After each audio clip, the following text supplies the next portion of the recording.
Call the December 12, 2007 meeting of the Los Gatos Planning Commission to order. I'm Joanne Telesford, Chair of the Planning Commission, and I and my fellow commissioners welcome you here tonight. And we also want to extend our wishes for a peaceful and happy holiday to you. The Planning Commission is composed of citizens of the town who are appointed by the Town Council to review development and planning issues and to make decisions and recommendations to the Town Council regarding land use for both residential and commercial. As we hear discussion tonight, we will consider each proposal and evaluate it and how it supports and enhances the high quality of life we do enjoy here in Los Gatos.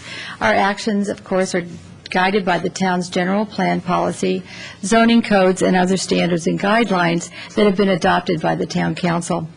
Thank you for attending the meeting tonight, and we do appreciate any public testimony as we evaluate each application. And a reminder from us is to please silence your cell phones. And with that, Mr. Suda is not quite here, so I guess I will take roll. Okay, Commissioner Michichi is absent tonight. He is excused. He is on a business trip. Commissioner Bourgeois? Here. Commissioner Rice? Here. Commissioner Zayoff? Here. Commissioner O'Donnell? Here. Commissioner Kane, Vice Chairman Kane? Here. And I'm here as well. I had to make sure I was. Let me check. With that, Commissioner Bryce, would you lead us in the Pledge of Allegiance? I pledge allegiance to the flag of the United States of America and to the republic for which it stands, one nation, under God, indivisible, with liberty and justice for all. Thank you. Okay, I'm going to call for an approval of minutes, and I think as a desk item, Commissioners,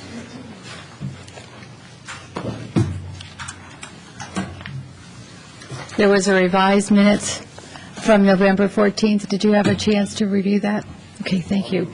Oh, wait a minute. Before you do, I do have someone that would like to speak on the minutes from the audience. Citizen Ray?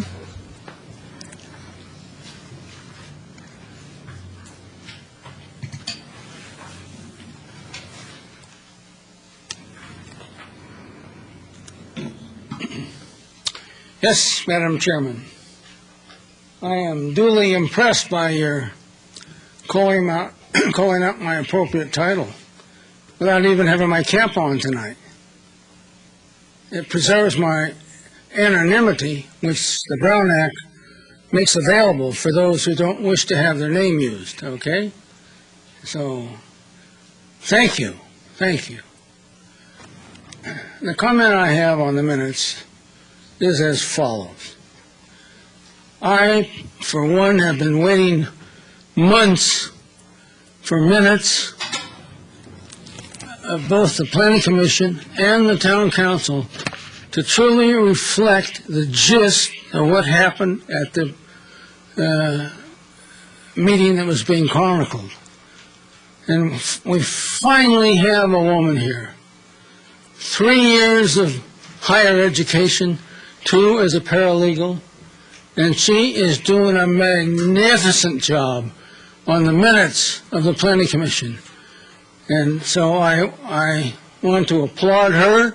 I would ask you to feel good about everything she is doing because, you know, I've been doing this kind of work off and on for 40 years, and it's only in Los Gatos that I have found minutes that are incompetent and inane on the most part. And Arlene here has rectified that for you folks and we the people of Los Gatos. Thank you. Thank you. Okay, Commissioners, I will look for motion. I'll move the adoption of the revised minutes, which we received as a desk item this evening. Okay, Commissioner O'Donnell, and seconded by Commissioner Bourgeois. All in favor?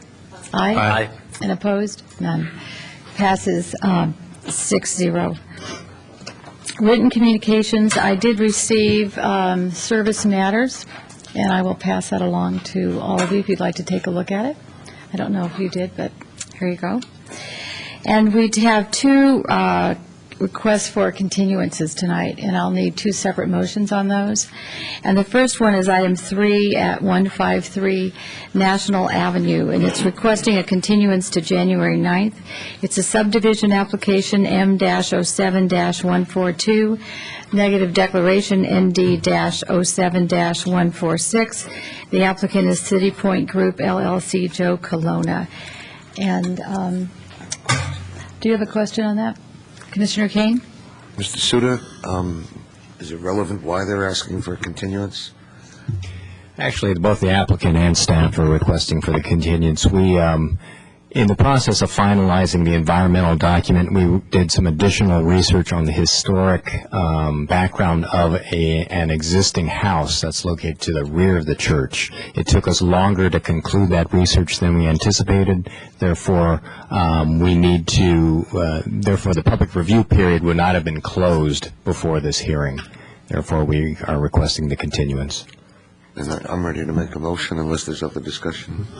Okay, no, that's fine. Commissioner Kane? I move item number 3 on tonight's agenda, 15344 National Avenue, be continued until January 9. Thank you. I need a second on that. Commissioner Sayoc? I'll second the motion. Okay, all in favor? Aye. And opposed? None. Passes 6-0. All right, thank you. The second item that's requesting a continuance is item number 5, and that's at 16330 Englewood Avenue. Request to continue January 9th, 2008. It's an architecture and site application S-07-182.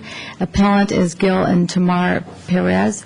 And Commissioners, you have a desk item on that. So I would look for a motion, discussion, questions of staff on that. The appellant, as you know, is requesting the continuance on the hearing of his appeal because he is on a business trip and was concerned about his flight being delayed. Any discussion, questions? I have a Commissioner few questions. He was concerned about his flight being delayed. Do we know if he's indeed made it back and is here, or they're still requesting? We have an update on that. We do not have an update. Attorney can speak to the matter. Should we have could a representative come and speak on this matter? Would that be You can appropriate? just ask the member of the audience to come up and answer the question asked by the commissioner, Okay. and as long as this person identifies himself for the record. Did you hear that, to identify yourself for the record? Yes, I did, and I also understood the comment just to answer the question asked. My name is Kent Westerberg. I'm a real estate attorney with Atwood, Heyman, and Westerberg in Saratoga, and I do represent Gil and Tamar Perez. And no, he is not back. He's still out of town on business.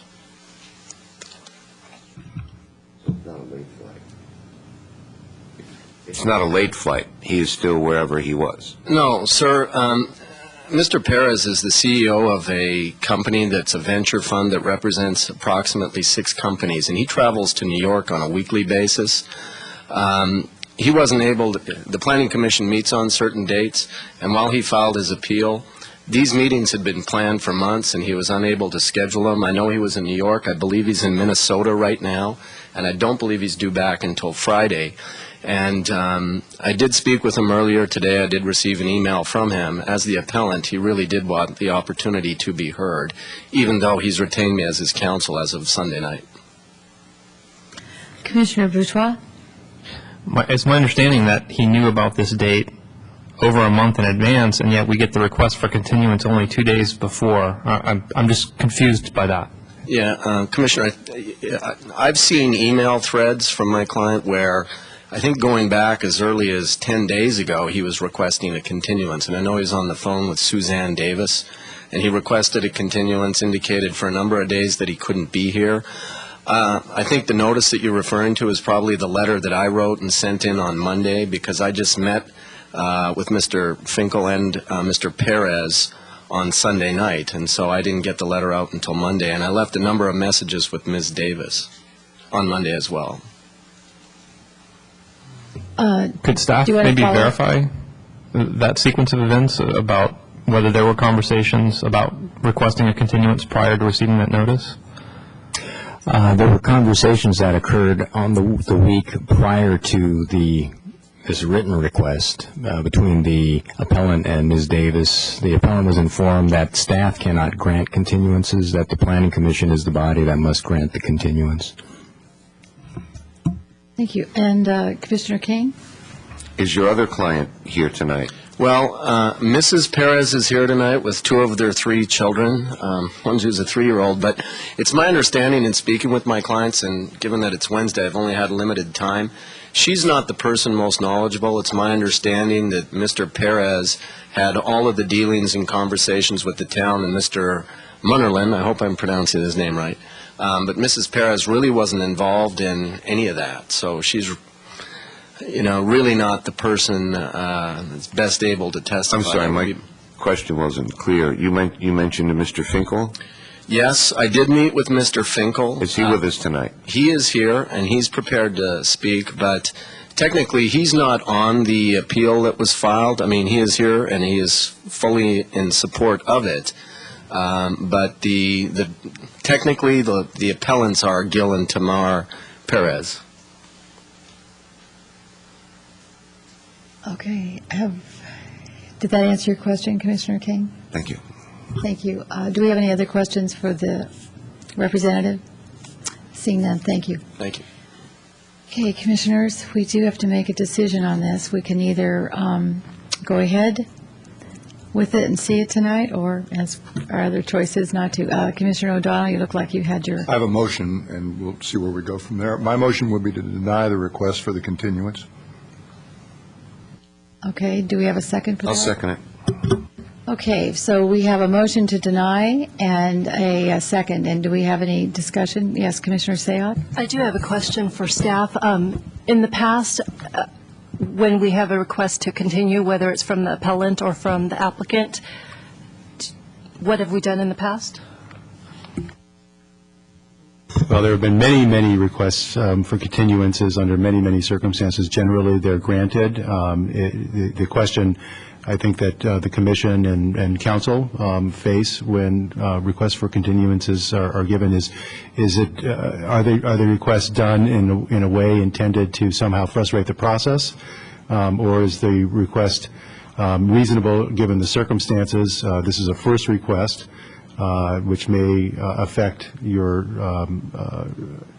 judgment regarding the motion made, but again, generally, most requests for continuances, particularly first requests for continuances, are granted. Commissioner Kane? I just wanted to speak to the motion. We have a full case before us. I visited the site, and what's on my mind is the appellant's right to appeal, which stops the process of the original applicant. And so without asking, I'm assuming that in this case, there's no innocence in approving a continuance. There's a question of potentially adversely affecting the applicant by, since we don't have a second meeting in December, we won't meet again until January, even if there was room on the agenda without checking with staff. So it just seems to me that this is where it's not an innocent manipulation of the calendar, but would have an adverse impact on the applicant. That's not going to the merits of the appeal. That's not going to the merits of the case. It's just my concern to have a harmful effect on the applicant when what's in front of us is a full case. The appellant is represented by an attorney, and I'm thinking maybe we can go forward with this tonight, but I'm open for discussion. Commissioner Rice? I guess the first thing I have to look at, I won't support the motion to deny it at the moment. And the reason is, I look at it from the perspective of if the request had come in a more timely fashion, how would I have looked at it then? Because that's, to me, the real bottom line issue. I think coming in 2 days prior is perhaps a little bit rude, but I'm not sure that in and of itself is enough to deny it. And I think a first request for a continuance, our schedule is is our schedule, and if it takes a month, I feel badly for the applicant, or for the actual applicant. But I'm inclined to give a little grace for 1 month, or for one meeting, which is a month, because if the request had come in as soon as it was scheduled, I would have voted to approve that. And that's the way I would look at it. Commissioner O'Donnell? The reason I made the motion is, as the Vice Chair has just said, the record is fairly complete. We do have counsel here tonight. I don't think this is rocket science. I think we understand the basis of the appeal. I'm sure counsel is very able to give us anything we're missing on that. And while the appellant here is indeed the neighbor, it isn't clear to me from the record or from the presence of counsel that anything is gained by doing that. And if you balance the equities, that is a further delay here. I certainly agree with Commissioner Rice in general. But number one, we got the request 2 days before. Number two, the appellant is represented by counsel who is here. Number three, we have looked at the record, and it's pretty complete. It's difficult to know what the physical presence of the appellant could add to this, and that's the basis for that, and I can certainly respect your not wanting to support that. But I did, since I didn't say it when I made the motion, that is not my general attitude. My general attitude is yours. However, I think in this case, I would agree with the Vice Chair's reasoning. And I will weigh in with the fact that I think that what we have in front of us, as far as the case, is definitely full and complete. And I visited the site. We have counsel here from the appellant, and as well as another. He didn't fill out the request, but his name is mentioned as far as being part of the appellant's side. So I think we have. Ordinarily, if I had question about this, I think I probably would go for a continuance. But I think we have everything in front of us, and if Ms. Perez could be here, we could ask a question or two if we needed to. So I would be in favor of not continuing this. With that, I will take the question. Okay, all in favor? Aye. Opposed? 2. So it carries forward 4-2. Thank you. So the item will be heard in its normal place on the agenda tonight. Right. And that's item number 5. Right. Thank you very much. Okay, subcommittee reports, Commission, and we have had, I believe, 2 meetings. Subcommittees are additional committees that Commission members do serve on, and they serve on them with, as regarding the town. And one is Historic Preservation Committee, and I believe we did have that meeting this month. Actually, I Commissioner Sayre? reported on historic preservation at the last meeting. Oh, you We moved did? our November meeting up to, I believe it was November 7th. Oh, I'm sorry. Okay, thank you. I should have known that. You did. I thought maybe you had an extra one. Okay. But we did have a general plan committee meeting tonight, and Commissioner Bourgeois, would you like to report on that? Sure, thank you. The General Plan Committee meeting met just prior to this meeting, and we discussed the residential design guidelines. The Historic Preservation Committee had made recommendations. We had made recommendations at our previous meeting. We went through those changes, made additional recommendations, and the final version of the residential design guidelines will come back to General Plan Committee one more time for a final review before it comes to us at Planning Commission. Thank you very much. Do we have any questions of that process? None. Okay. Moving on. Members of the audience, as is your right, you have 2 opportunities to speak to the Planning Commission, and one is before any public hearing, and one is during the public forum. And as that, there are speaker cards, if you would fill those out. This way, the town is able to create a record of who did speak. You can state your name and address at the podium. You'll have up to 3 minutes to address any issue that's not on the agenda. The commission is prohibited by state law from taking any action or discussing the topic. So with that, I would like to call, I have 2 cards here. One is Citizen Ray.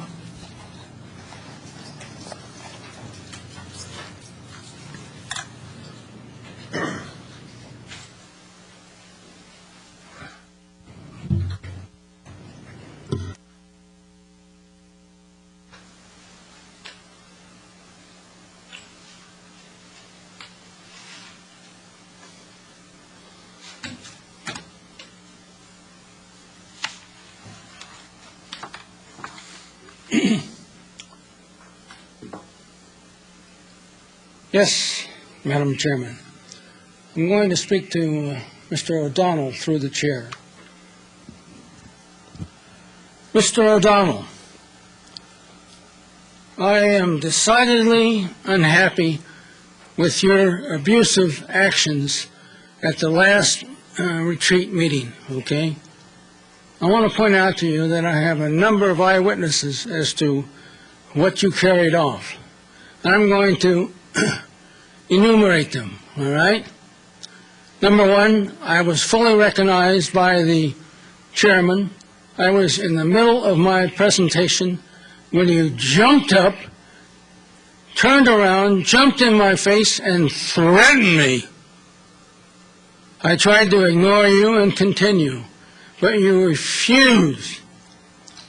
So what can we deduce from this? I say, number one, you're emotionally unstable. Are you listening, Mr. O'Donnell? You're yawning.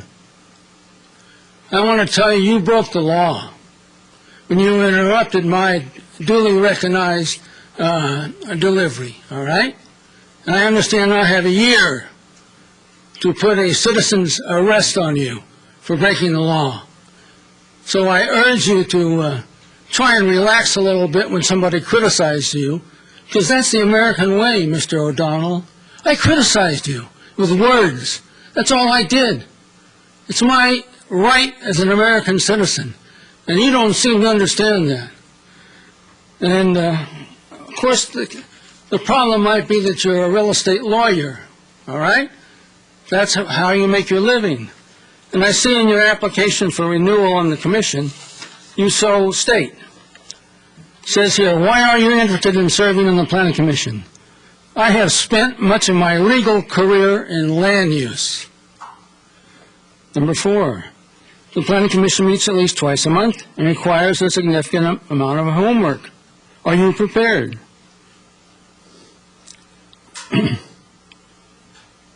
Excuse me, let me go back. What design or land use experience do you have that would be useful on the Planning Commission? 44 years as a lawyer with a good deal of land use experience. So you are a self-captioned real estate lawyer. Mr. O'Donnell, what are you doing on a public interest land use commission, such as the Planning Commission of the town of Los Gatos? You state you make your living representing the private interest. Your clients are the developers. You are basically a prostitute for developers, okay?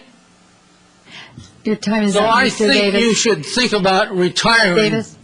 Mr. Davis. Because you're now, Mr. Davis, your time is up. I just want to give him his new caption. We now have Mr. Burke, Mr. Michael Burke, please.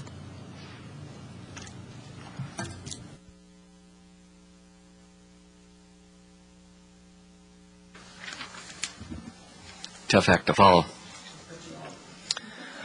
I want to talk to you people about process, and the process in general is the one that you used at the Miles Avenue hearings last month. I want to be clear. The decision you made was yours to make at your discretion. I'm not talking about the decision. I'm talking about the process. That's what concerns me. First of all, the premise you could only look at change, passing out a copy of the town code. Nothing in that says you can only look at change or that you must grant the extension unless there has been change. Now, there may be an adopted policy that says that. If that's so, that should have been in the packet in the lobby so people could read what the policy was. Secondly, when the public hearing closed on the first night, this suddenly became a CEQA case. Since when is granting an extension of time fall under CEQA's definition of a project?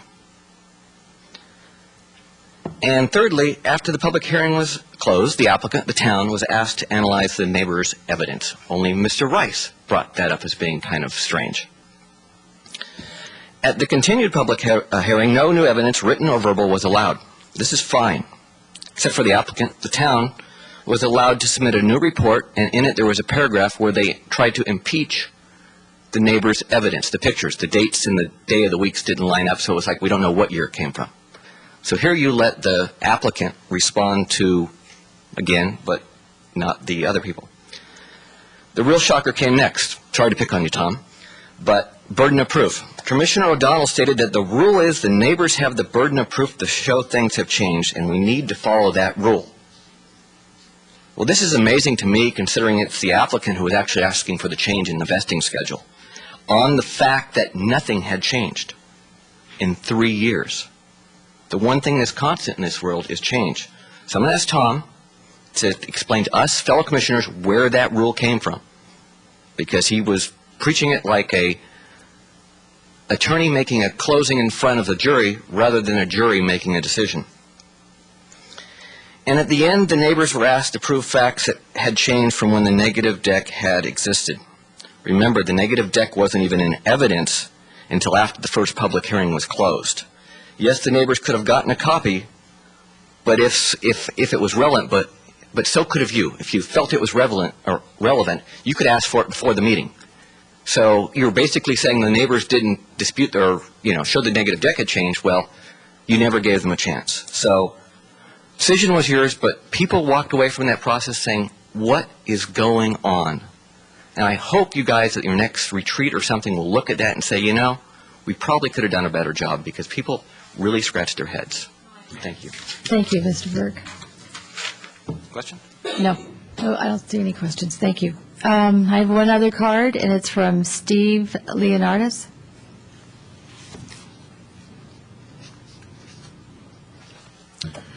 Good evening, Stephen Leonardis. Alluding to some of Mr. Burke's comments, when you receive evidence from a member of the audience which is opposed to a ballot measure, such as photographs, you have to think that those photographs could be set up. I believe in your studies that you've done, and I believe that there was no change to the mitigated declaration, and I believe in the narrow scope of what you guys had to decide on that evening. That has nothing to do with additional studies in the future or whatnot. I want to read to you this evening part of a letter that was submitted to the neighbors on Edelin Avenue by Julie DiNapoli, dated May 15th, 2007. This letter was circulated in the neighborhood prior to the ballot initiative process. Dear Miles/Edelin Avenue resident, as you most likely know, there is a plan approved for a skate park at the bottom of Miles Avenue, which will completely eliminate and replace our free public parking lot. The town has agreed to partially subsidize the skate park. All that is left now is for some major funders to step forward and cut a big check, and the skate park will become a reality. The free public parking lot could soon disappear, and if we don't try to stop it by voicing opposition and doing so immediately. We are opposed to the skate park. Although the plan has been approved, we feel it is necessary to speak up against it before it is too late. Perhaps if some of the other residents voice opposition, the plan might not reach fruition due in a halt in the momentum/interest/funding. If we residents speak up now before it is too late, then people and businesses that are being solicited to write the big checks might opt not to give in to the controversial nature of the topic. Anyway, I just wanted to share with you some inner thoughts of Julie DiNapoli and some of the people who signed this letter. It's not really about the skate park for the kids in their minds. They feel that this is their free public parking lot that they are going to lose. It's just a classical case of the NIMBYs. It's very unfortunate for the youth of Los Gatos who will benefit from this park, that this is the attitude of these people. It's very, very selfish, and I think you all made the right decision by giving us one more year and letting the voters have a voice on this February 5th. Thank you. Okay, thank you. All right, commissioners, we are now at that point where we have a consent calendar, or the consent calendar item on our agenda, and we do have one item. I will need a motion on this. It is to adopt the proposed meeting schedule for the Planning Commission for 2008, and we will just act on this in one motion. Can I have a motion and any discussion? In a minute. Yeah. I'll move to approve the consent calendar. Okay. I'll second. Commissioner Bourgeois moves to approve the consent calendar, seconded by Commissioner Rice. I do have a comment to make on that, Commissioners, and if I noticed that on the proposed schedule that there are meetings in January, April, July, and October that have asterisks, which are always a may take, whether we have a meeting or not. What I'd like to propose is that since we had generated the training schedule earlier this year, we have a whole list of things we'd like to talk about or have speakers talk to us about. Would you consider, if at all appropriate, that we schedule those asterisk times, maybe a time for having the trainings, scheduling those, if we know in advance that there won't be any other applications for us to consider? Commissioner Rice? I'm sorry, Commissioner Bourgeois. I think that's fine, but I don't think it necessarily needs to be part of this motion. I think, those are all tentative dates that we should all hold, and as training comes up, we should identify those dates. Okay. I'm not sure that I wanted it to be part of the motion. I wanted you to consider it, and I thought this was appropriate to bring it up now. That's why I'm bringing it up, just to be thinking about that. Okay? All right, thank you. With that, I will call for the motion. All in favor? Aye. Opposed? None. Okay, motion passes 6-0.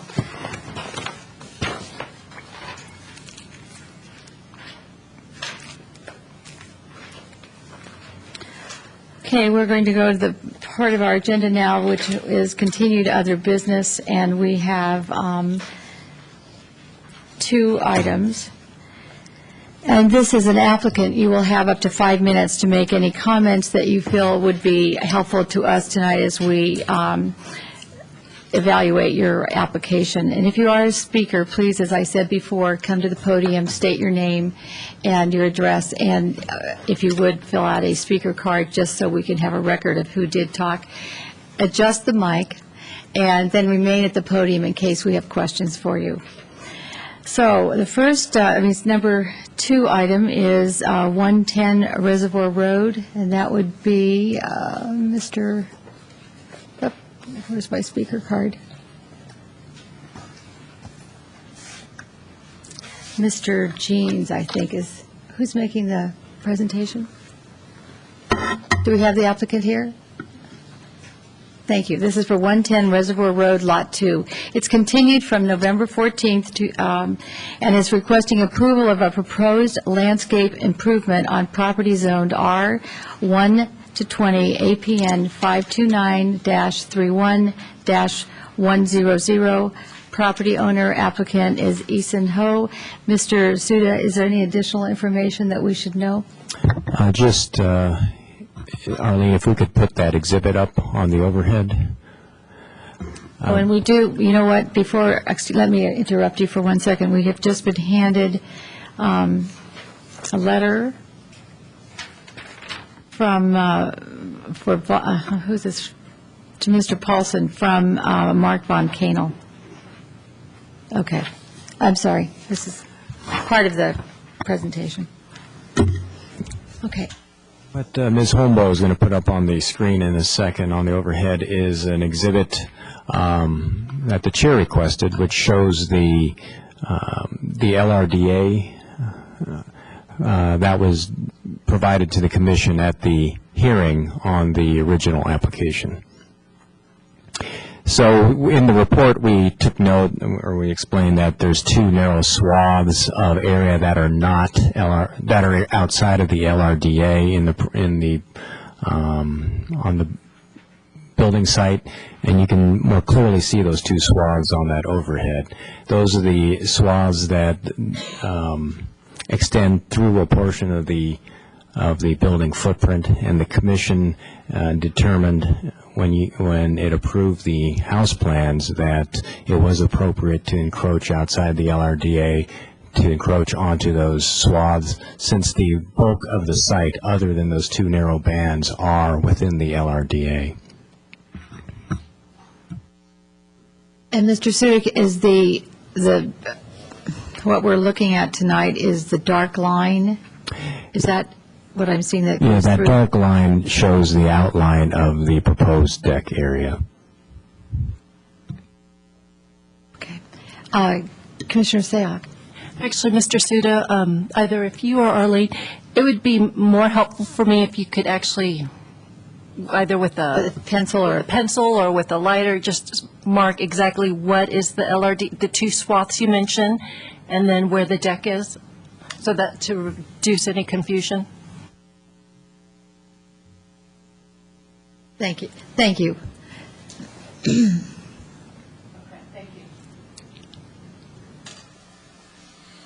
Okay. Do we have any other questions of staff? All right, seeing none? Yes. Okay. Good evening, Good evening. Commissioners. I'm Paul Reed with Reed Associates Landscape Architecture.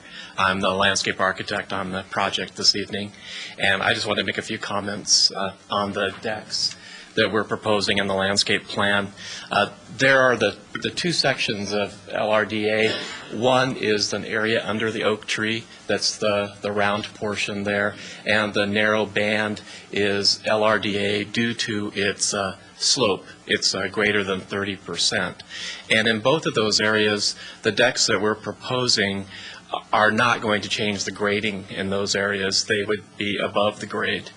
And the section that is the narrow band, the deck would sit on top of that.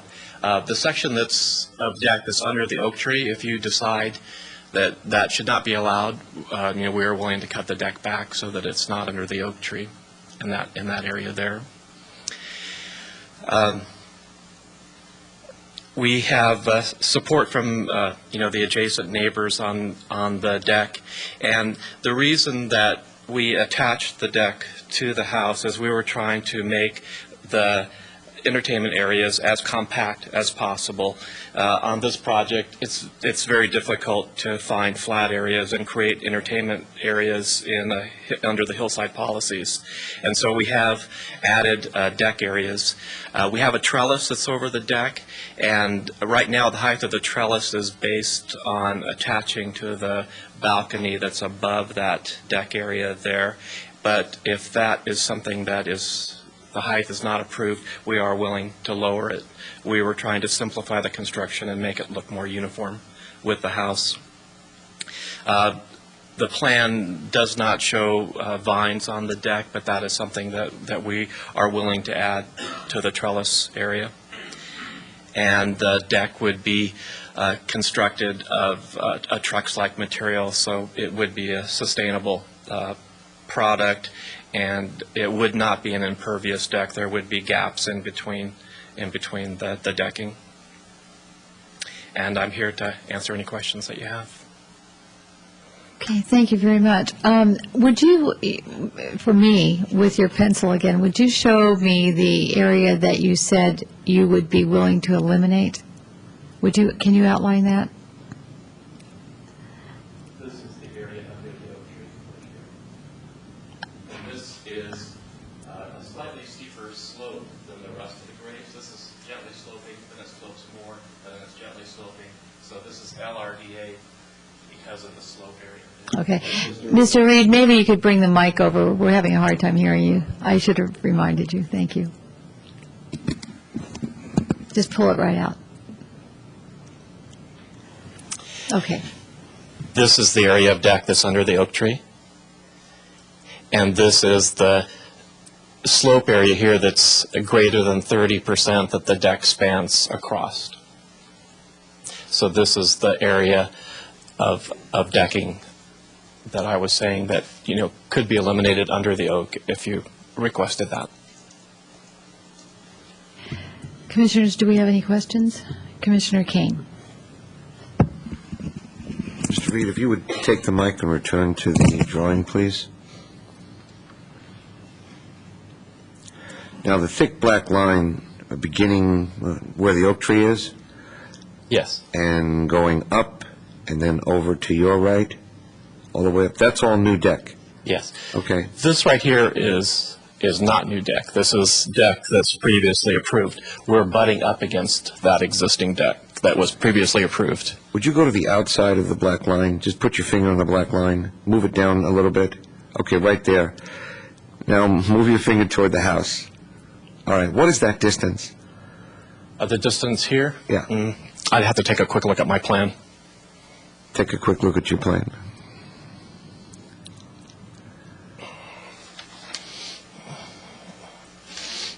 It's about 14 feet.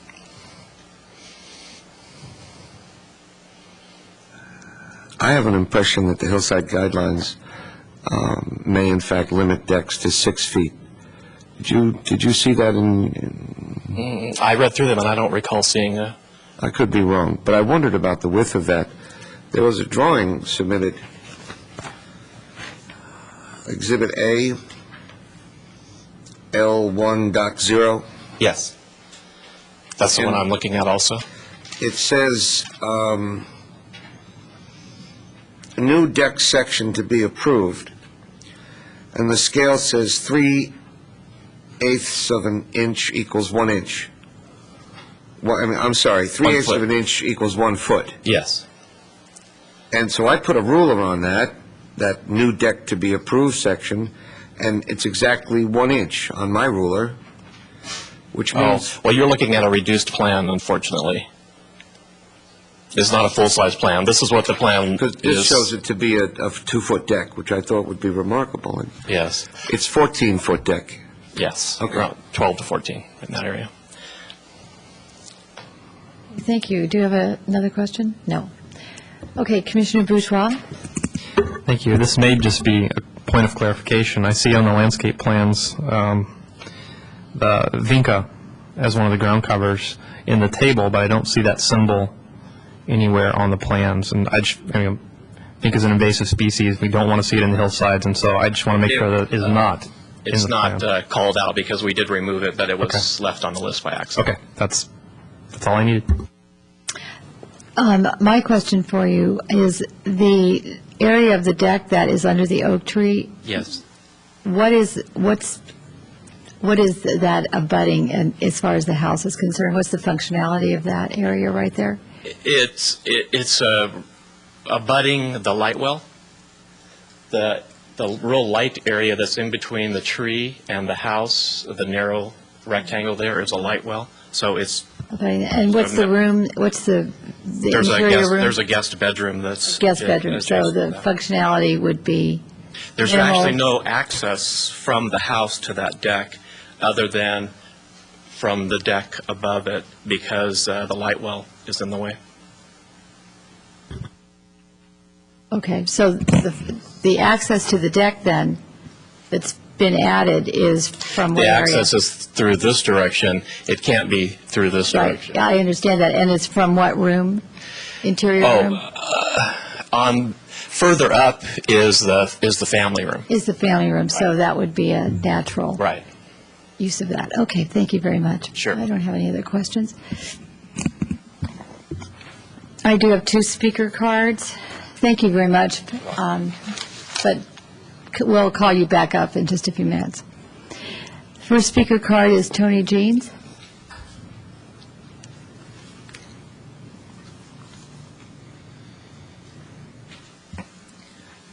Tony Jeans, 170 Station Street. I'm really speaking on behalf of the neighbor here, and I also spoke to the Von Canels who are here. The Von Canels, I see, have just provided a letter. They're fully in support of this project. The first property that I showed is actually my brother-in-law's, and he asked me to request that you approve the deck as it transitions around the corner of the house here, because he thinks that that breaks up the massing when seen from his proposed house over here. So he's very much in support of that. He would request, as it was intimated by the applicant actually, that a vine of some sort be encouraged to be grown on that trellis, so that it will further soften it and make it blend more into a landscape type environment as it transitions around the corner. So that was point one. Point two, in relation to the area under the oak tree, it can be seen in two ways. And because it was stated by the applicant that the deck will not be it will be a pervious coverage. It will allow water to go through it. In other words, when you put down the Trex or the material that he's going to use, you put nail spaces between it to allow the water to transition through, and you allow air to circulate under it. That can actually be more protective of the root systems of the oak tree than allowing people to trample all over it, or in the future put down something other than a deck, which might be pavers or cement or something like that, which will have have a much more serious impact on the oak tree than putting a deck itself. So I actually ask you to give serious consideration to absolutely not removing the deck. I think an above-ground deck that allows water and air to circulate under it is very good for the oak tree. I make a suggestion that perhaps you might consider. I think the most appropriate person to look at that is either the project arborist that is associated with this project, or the town arborist, to determine that the placement of the piers, if necessary, at the corners of the deck are suitably located, and that the deck itself, when it is put in a way that is not going to harm the oak tree, rather than removing it, which I think could be dangerous. Okay. Thank you very much. Do we have any questions of Mr. Jeans? I don't see any. Thank you very much. Our next speaker is Citizen Ray.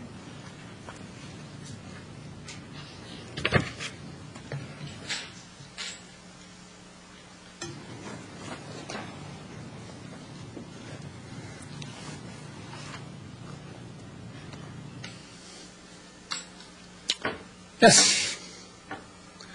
I have nothing to say to the man I dubbed the town shyster, O'Donnell. But to the rest of you, I have two major complaints with this application. The first off, our local con man, Lortz, stipulates that he approves the project, staff approves, and you should approve it, okay?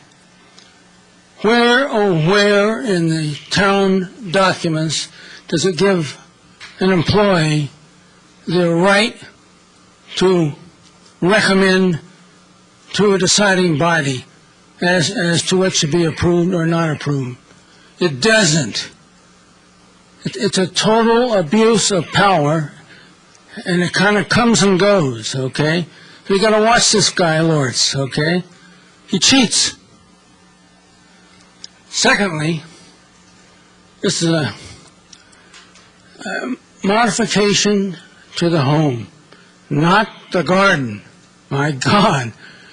And here it's shown on a landscape plan in two-dimension only, and doesn't show at all how it's supposed to integrate with the original approval, the home.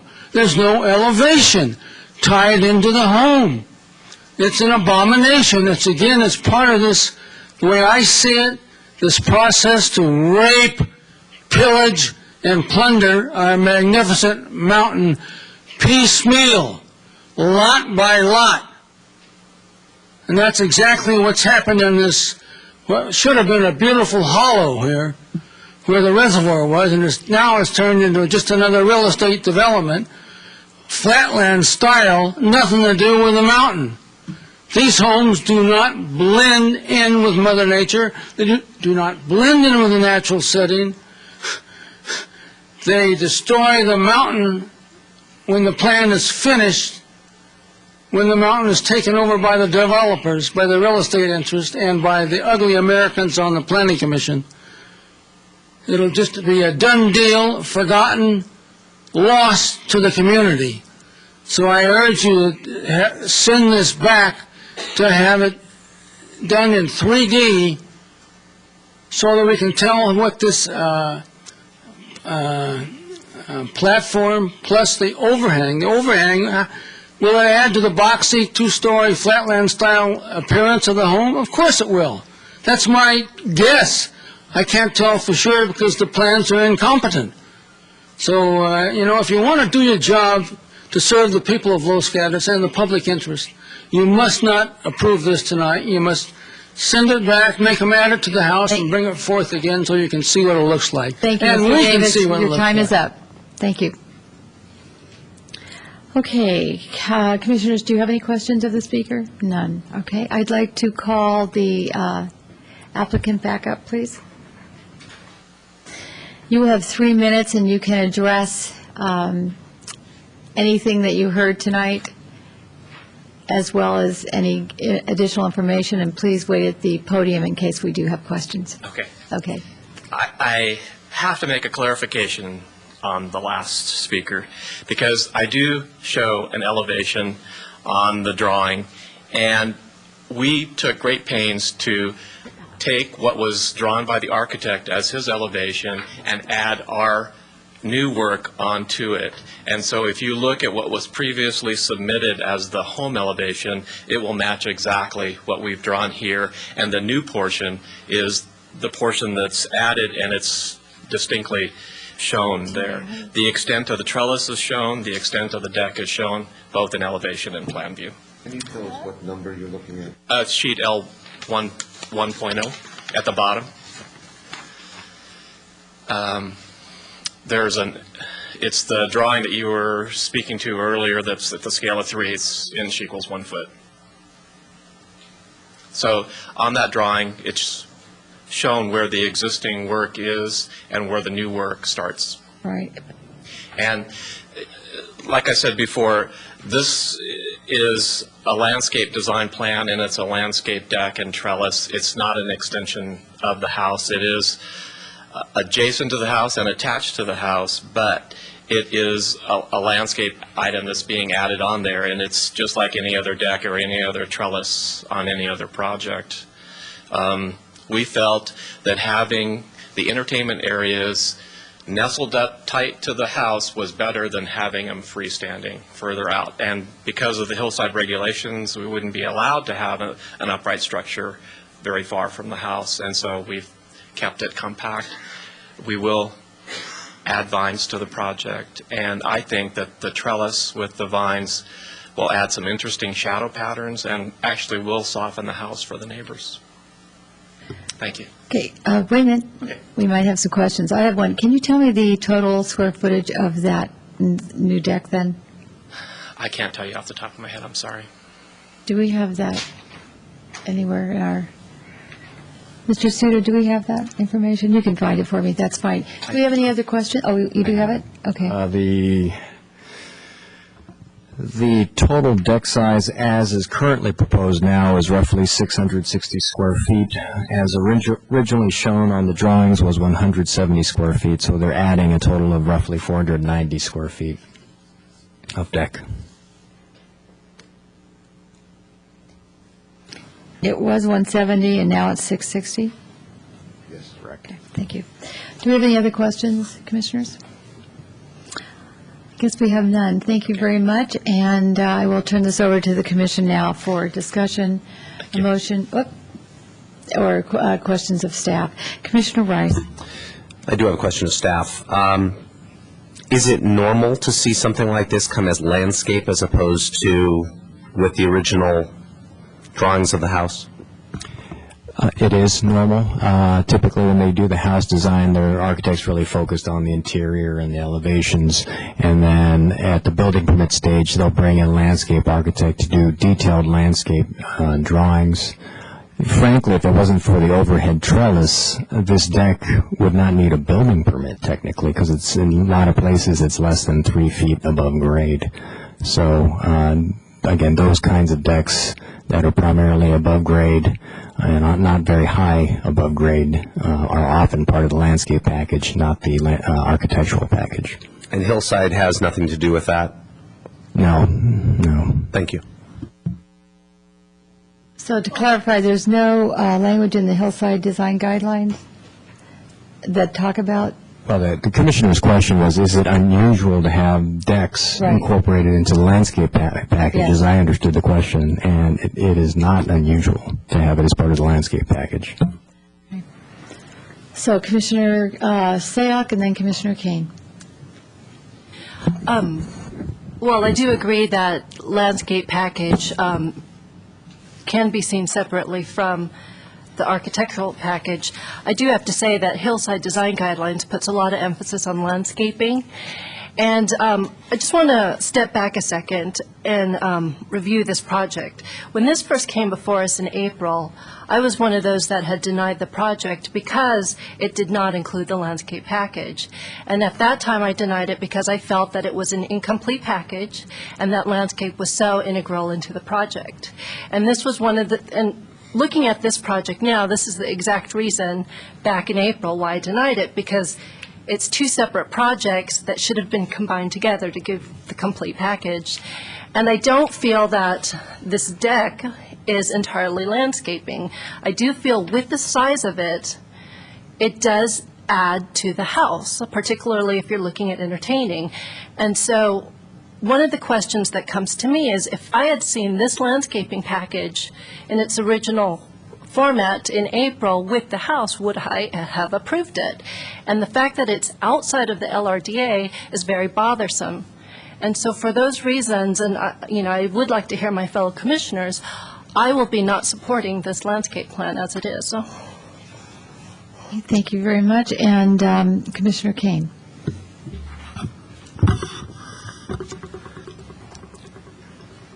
I've gone back through a lot of our Hillside cases. Perhaps I was reading your mind or you were reading mine. I couldn't find any examples of a landscape provision that covered an extensive deck in the hillsides, where decks are not necessarily encouraged. And there's language in the zoning ordinances, and there's language in the general plan, I think, that encourages such extensions to limit themselves to 6 feet for various reasons. Those various reasons are embodied by the general plan and by the Hillside Guidelines insofar as covering up the land. Structures are not to be used to cover up the land, period. It's preservation of the hillside. I have a page of references on preservation of topography, preservation of land, structures not to cover land. I began with the hillside specific plan, preservation of irreplaceable natural environment. I went into the town code, and now I was researching the word landscaping. And Mr. Suda, I just have to flat out currently disagree with you. And in case you're right, then I will agendize further examination of the concept of landscaping, because I went through the hillside specific, the hillside plan, the town code, our historical preservation guidelines, which are very concerned about decks being put on the Grand Dames, the Victorians.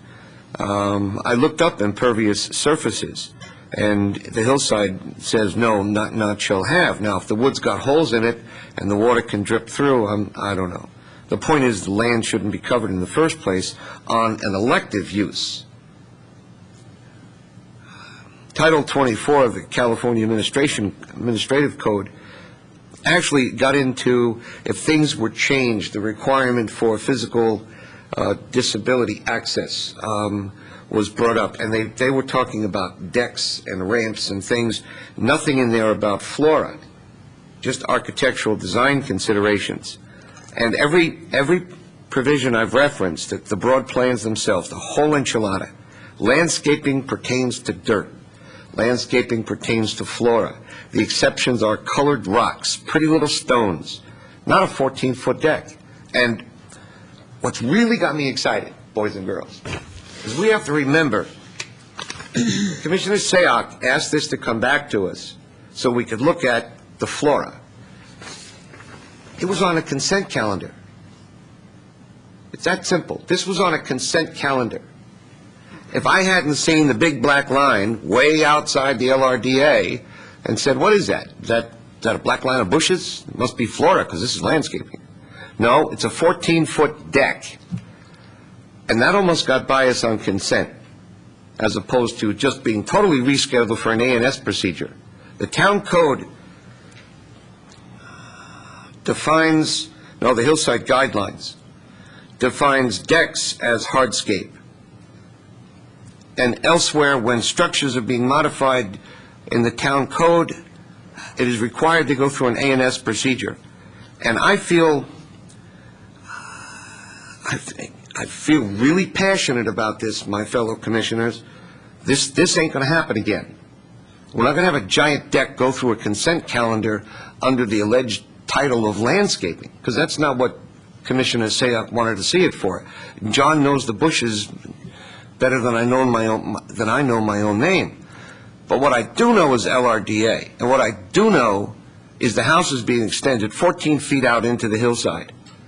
And then there's going to be a trellis on top of that, and then we get to the flora of the vines, and when it's done, it's going to look like the house just got 14 feet wider. I'm really passionately opposed to this as presented, and I'm upset that it got up to us vis-a-vis a consent calendar and that we almost approved it. Okay, good. Thank you for the Thank time. you. Okay, and I think we're hearing from you.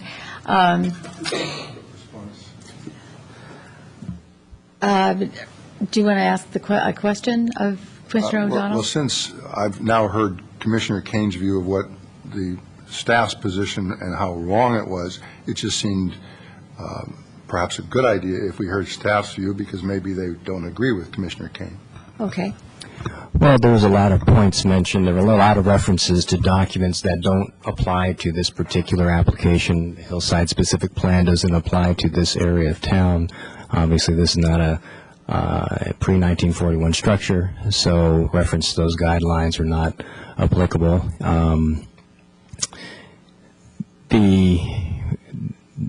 This deck is permeable.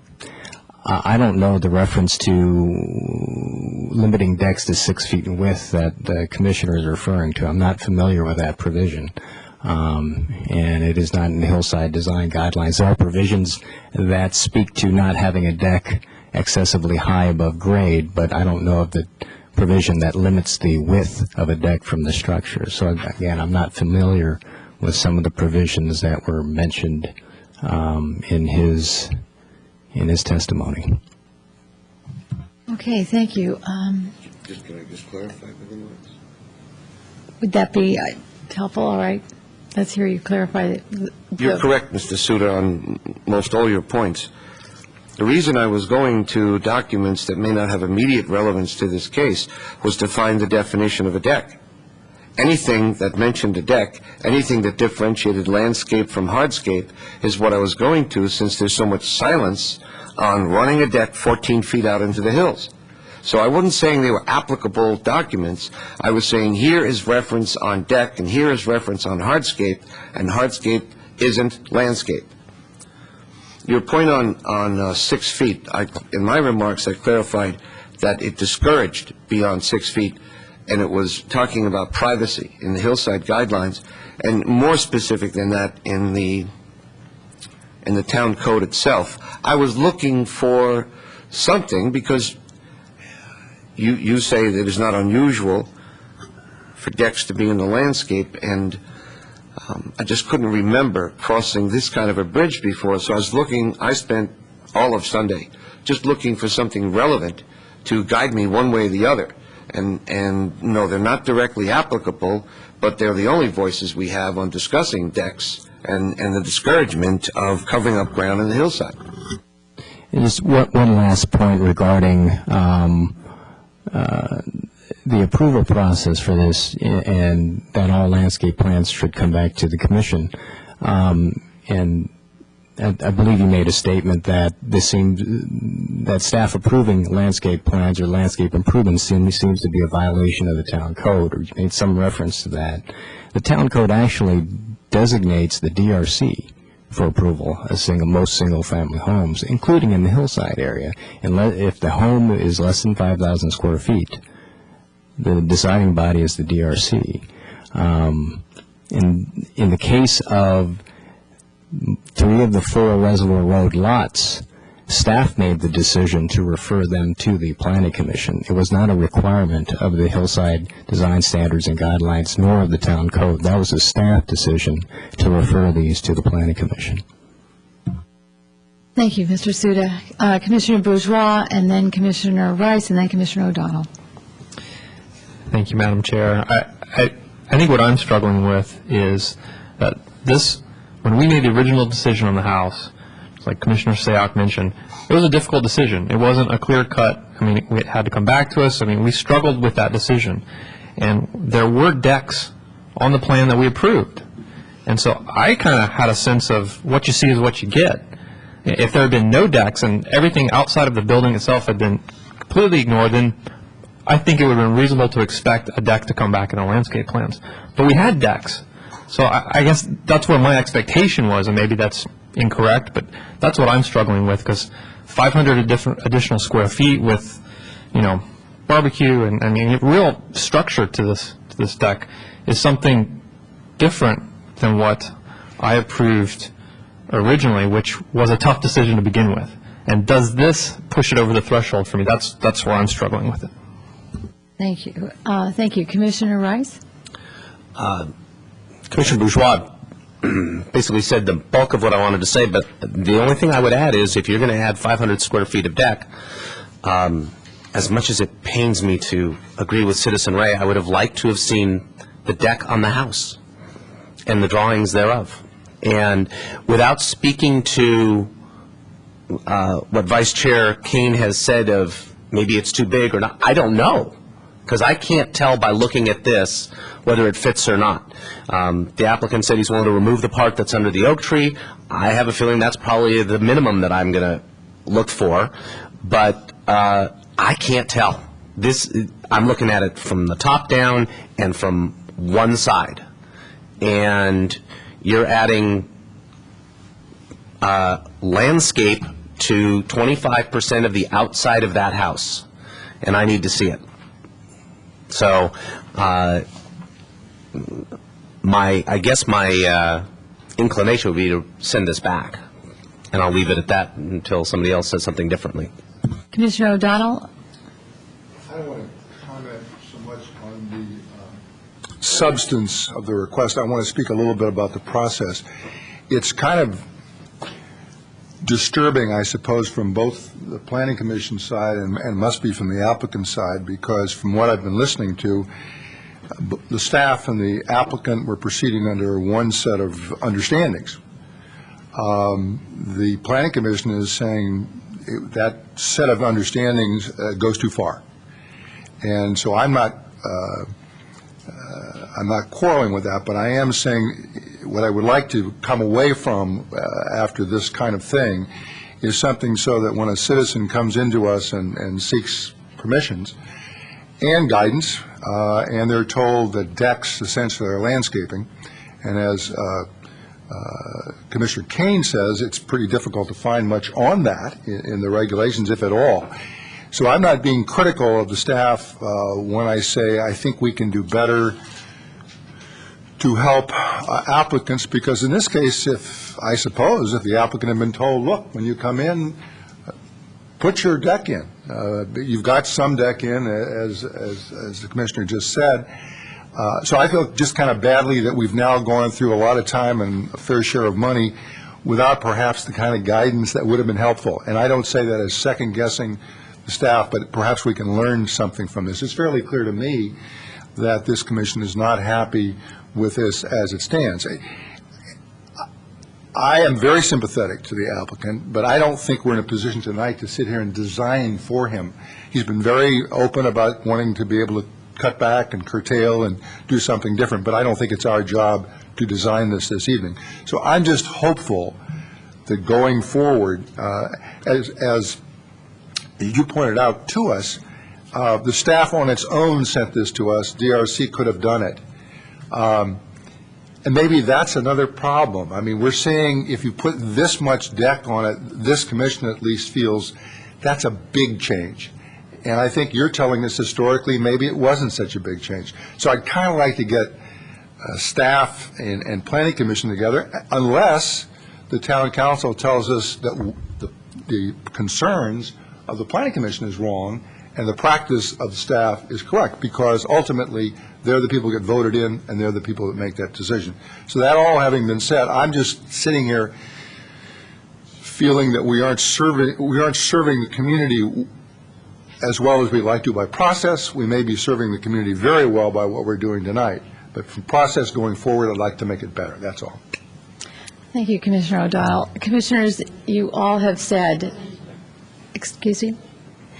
You all have said exactly probably how I feel. We struggled with this in the beginning, and it's back, and we're struggling once again, perhaps. But I really feel that the modification of the house with this deck, it went from 170 square feet for what we saw, and it's now at 660, is substantial, and it totally, if we had seen it from the beginning, that would have been included in the bulk of the house, and we may have made a different decision about the house and how that deck would integrate with the mass and the scale.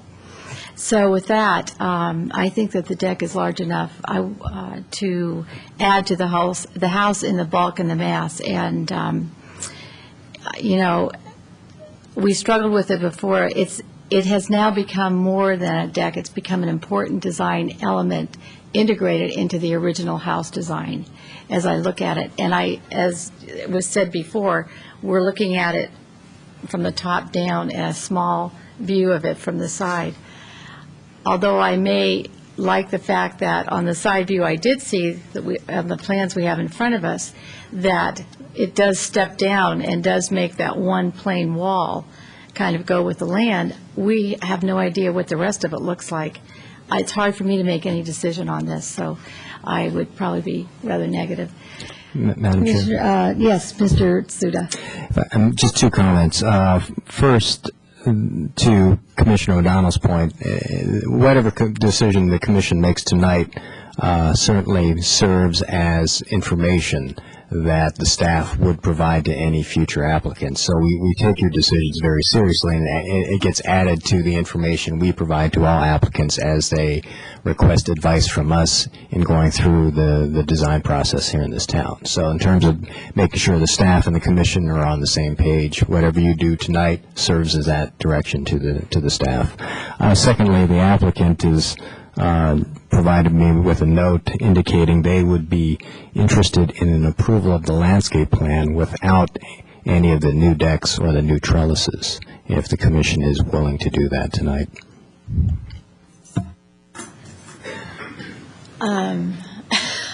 Okay. So hearing that, commissioners, do we have some thoughts about that?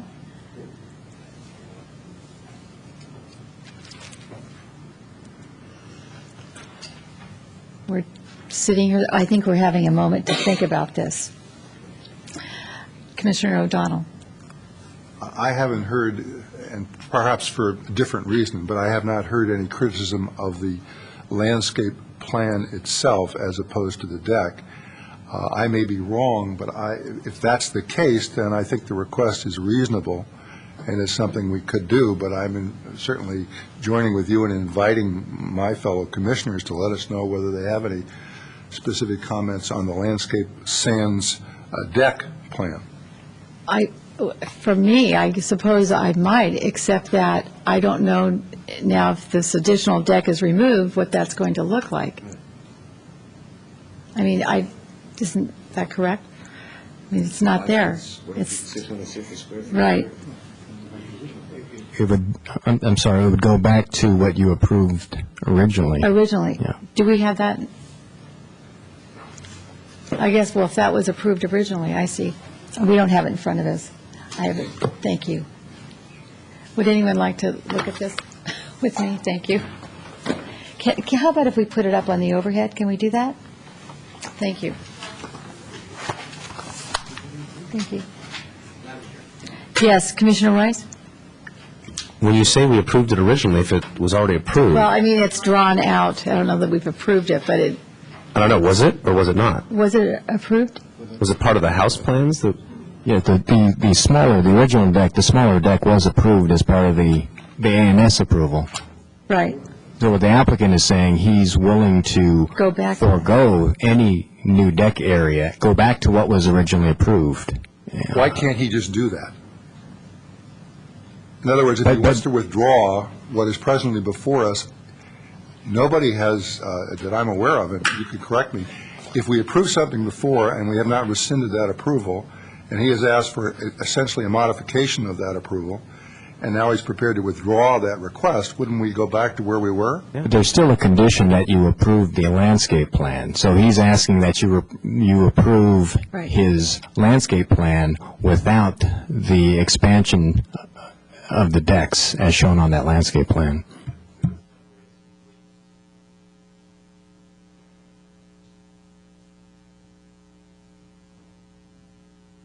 I'm sorry, Commissioner Kane, I'm sorry. Excuse me, Thank you. from the audience. I don't understand.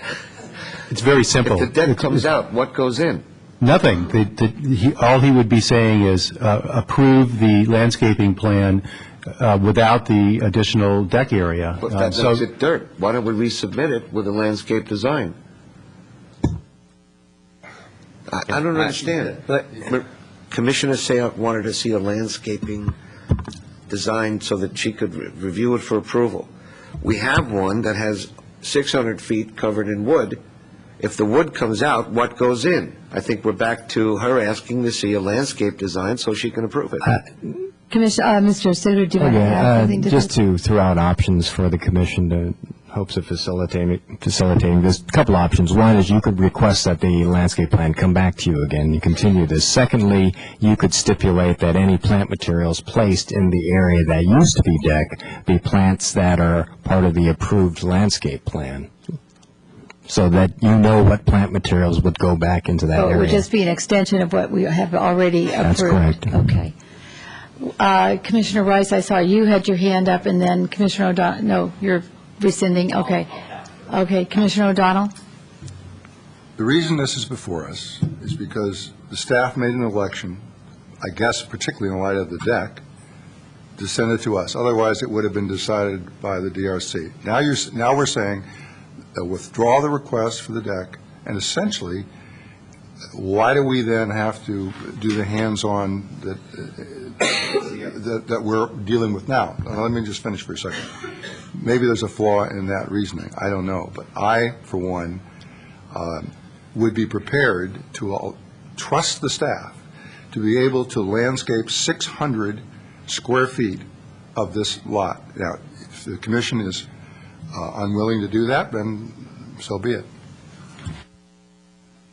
I believe what had happened, although I see two hands up, Commissioner Bourgeois and then Commissioner Kane, I believe, and I'm going to just comment, I believe that what the request was originally was from Commissioner Sayok, that it come back to us As a condition of approval. with the approved deck, as we saw it, with the rest of the landscaping, sans the extra 490 feet of deck, square feet of deck.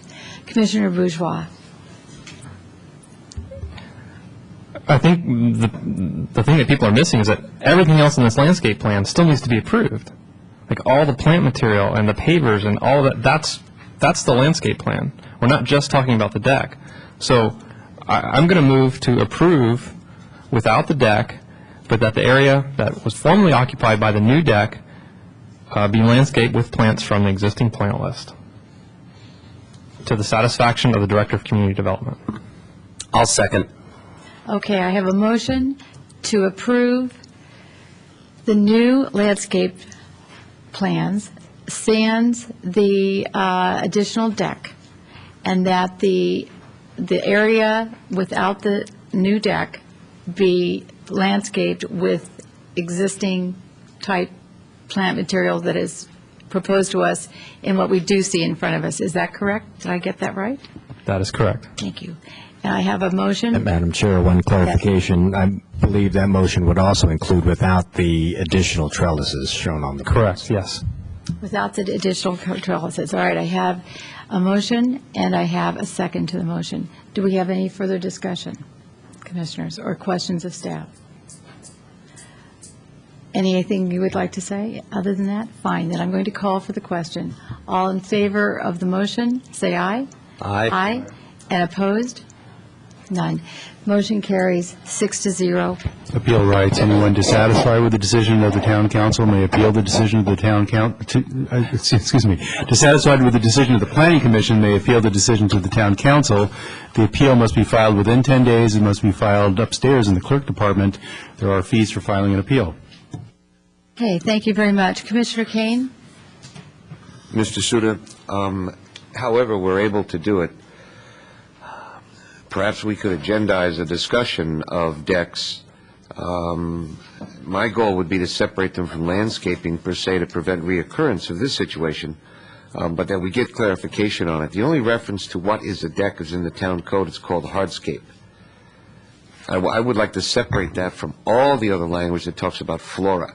No structures, no architecture, just flora be landscape. I'm comfortable with approving native species, but to cover the land with a deck and call it landscaping, I'm opposed to that right now, and I'd like to find a way to work that out. Either I pack it up and put it away, or we have a mechanism for looking at large decks that are called landscaping. I think that's something we could take up more under commission matters. We could agendize it. But again, you've provided direction to staff based on your decision tonight. Thank you. Okay, Commissioners, we have now completed continued other business. We will move forward with new public hearings. And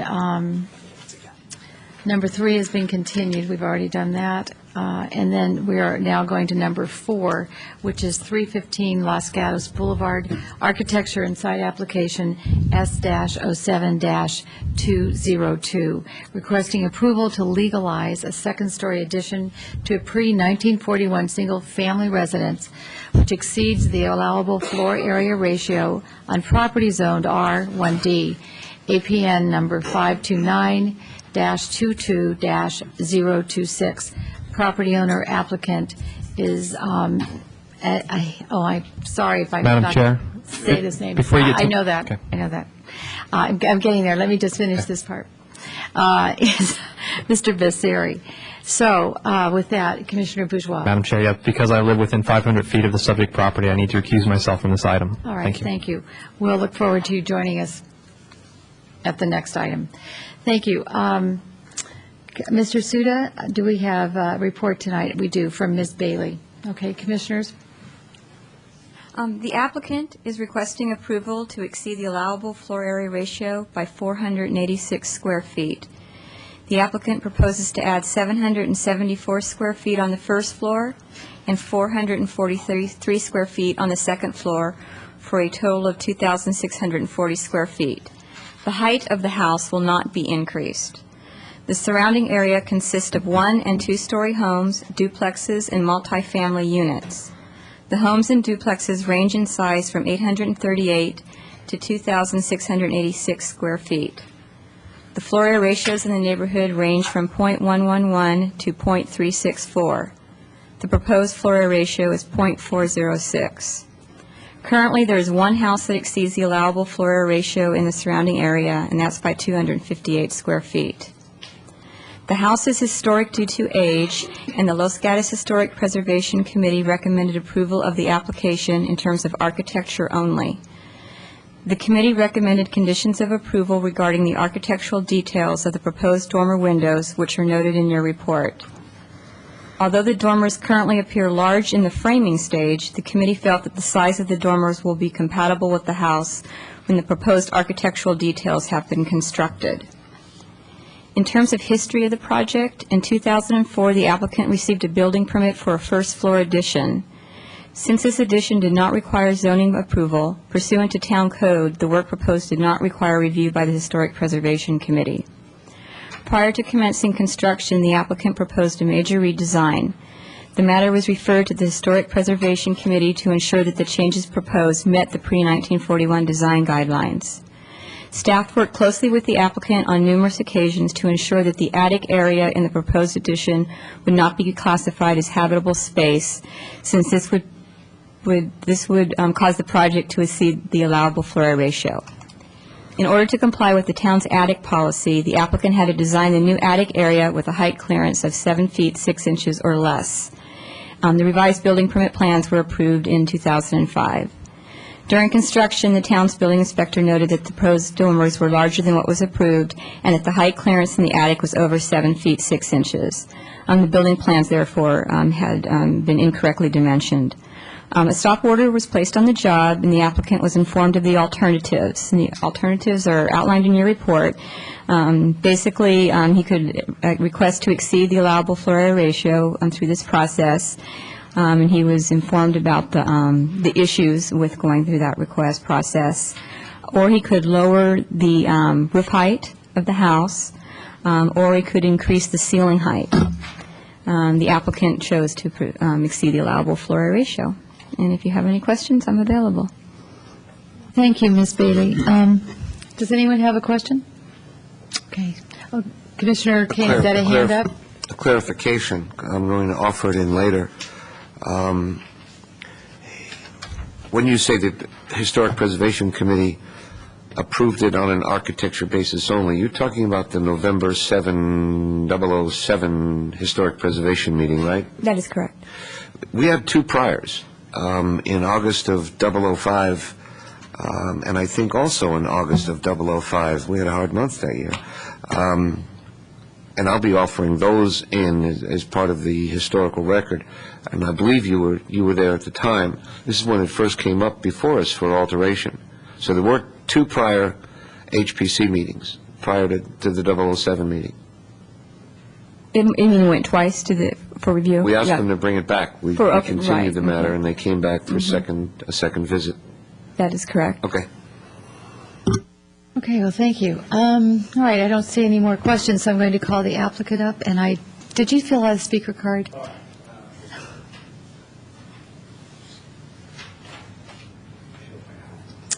Al? Okay, thank you. Okay, Al Basseri, did I say that correctly? Thank you.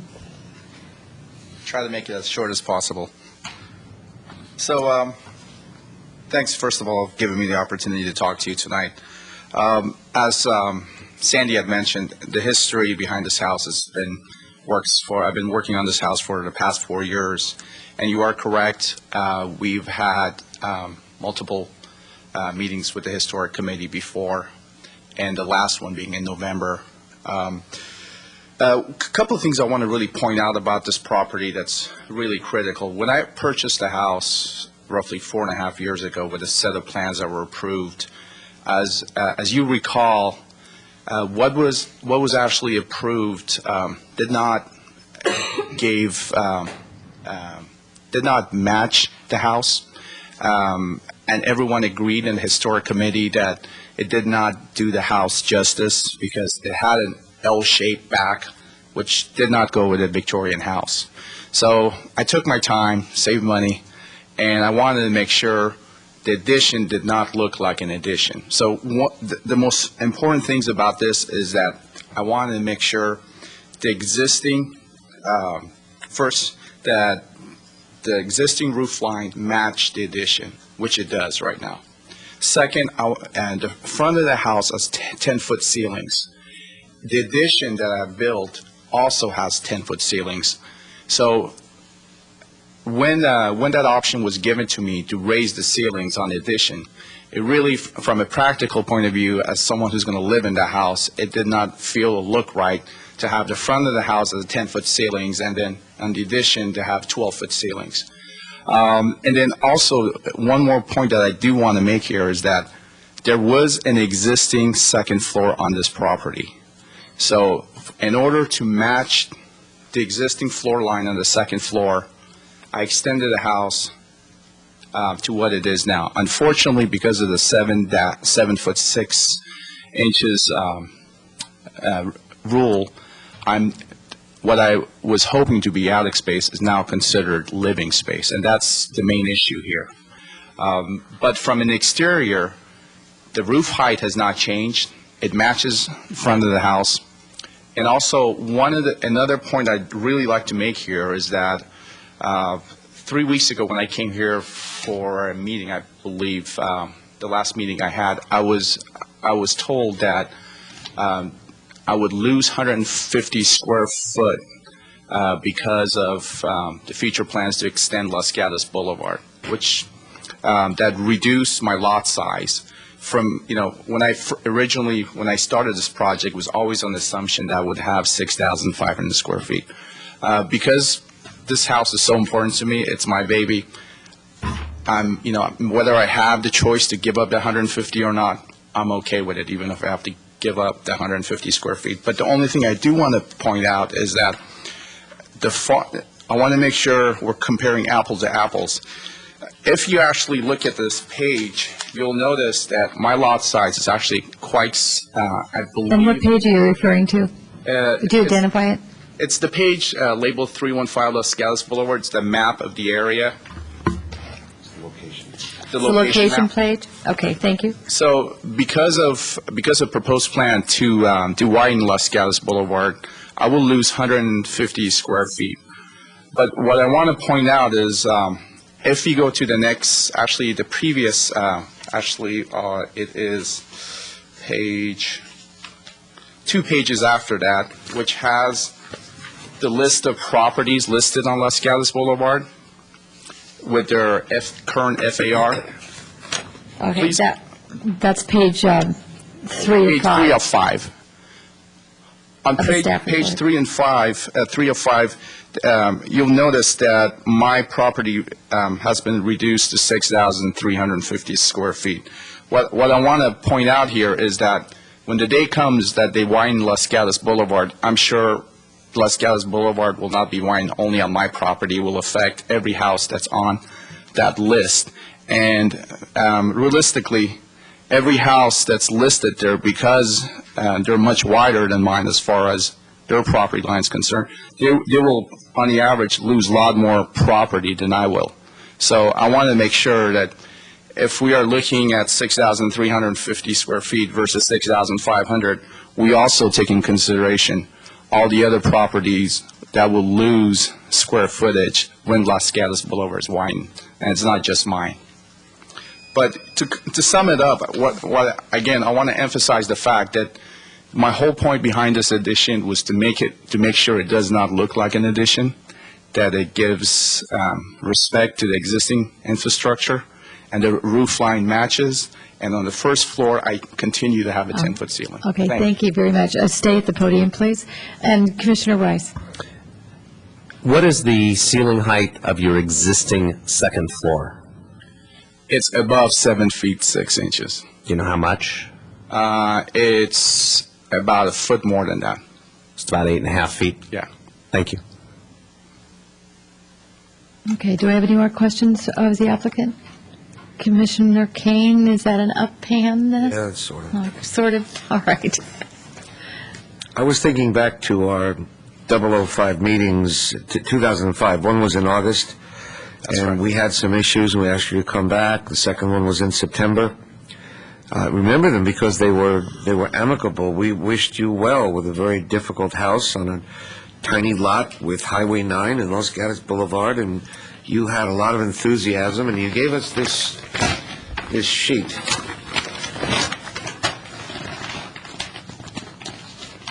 And it had the old house. That's correct. We marked it. Can you hold that up so we could all see it or something, or put it on the, Thank you. Yeah. Ask the question, and then I'll hold it. The question is, do you remember? Oh, okay.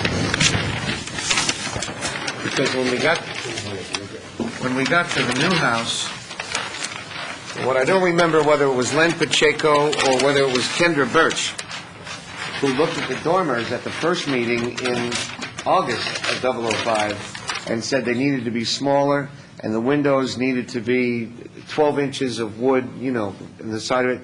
And they talked about the attic policy and that it would not be habitable space. And that's what caused, the minutes reflect that that's what caused the second meeting in September, is that you were guided to get the dormers down, to get the windows with that 12-inch, whatever Pacheco was talking about. He wanted wood around the windows, and you came back in September, and that seemed to have been corrected. So what happened between September of 005 and today, when I visited the site and saw these dormers bigger than a Buick? I mean, what went wrong? Two things. On the first floor, since I'm using Anderson wood windows all across the house, each window, once I start actually working on it, going from the planning to actually building the house, the trim around the windows, where you'll notice, I have a 5-inch redwood trim on each window. Once we start actually building the dormers, we realized if we put the trim around the windows, the dormers themselves are not going to match what's on the first floor. So in other words, as wide as it looks now, imagine with the wood windows in there and 5 inches on each side and in the middle, plus the 5-inch corner piece to match the existing first floor, that was going to be a limitation on the dormers. So that's exactly the same reason that we talked about in the historic meeting last time. Basically, everyone agreed on the last meeting that because it has to flow, the windows and the trim around the windows has to flow with the existing window on the first floor, the dormers had to be widened. Does that answer your question? The original dormers we had in there did not take into account the trims that we had to put around the windows. Once we realized that we had to put the trim around the windows, there was the width issue as far as the dormers were too small. They weren't going to be sufficient to have enough. We weren't going to have sufficient space to put trims on both sides and on the corner pieces to match the existing infrastructure. Okay. I wanted to share with you, and that you understand as we go forward, do you understand that my conflict is going to be that what I saw today was not what was approved in 005. And I remember the chairperson at that time was Pacheco, and he was saying that dormers needed to be modest, to not overwhelm the house, and you were guided on attic versus habitable space. Might have been by Kendra Birch. And I'm concerned that seems to have all changed. Never came before Planning Commission because it didn't need to.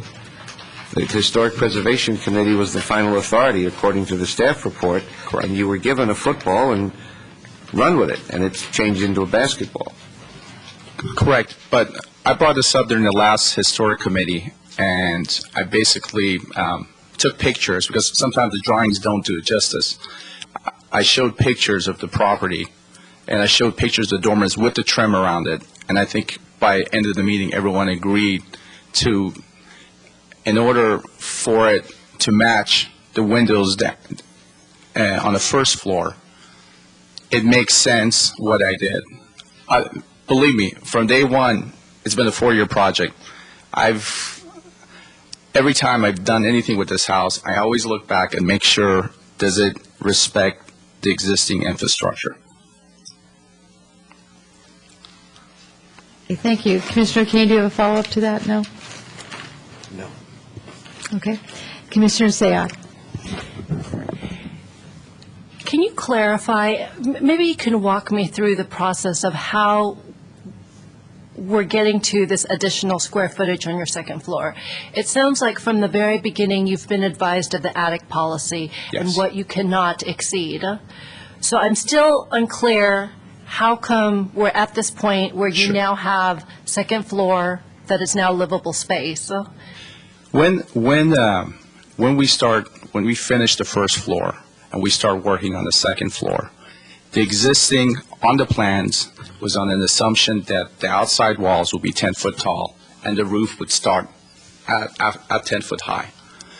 When we start looking at when we actually start working on the second floor, the existing structure of the house had outside walls that were 12 foot high. So in other words, were 2 feet high. So since the outside walls on the existing infrastructure, on the existing structure started at 12 foot high, 2 feet higher, and when the roof started from there, we were already off. And because we had to match the existing roof line, we had to continue that ridge. But the problem was, on the existing, the outside walls were 12 foot, not on the assumption that it was 10 foot.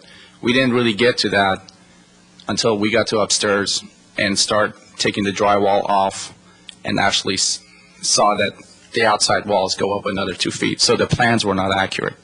So that's why I'm in the mess that I am now. But unfortunately, the three options were given to me was to completely change the roof line, which I don't want to touch. I didn't want to change the existing pitch of the roof, or two, raise the first floor by 2 feet on the addition, which would not match the front of the house because the front of the house is a 10-foot ceiling. So the only option I had, instead of tearing down the whole roof, was to come here and ask for the addition. Commissioner Rice. Question of staff. Is another option to fur down that ceiling?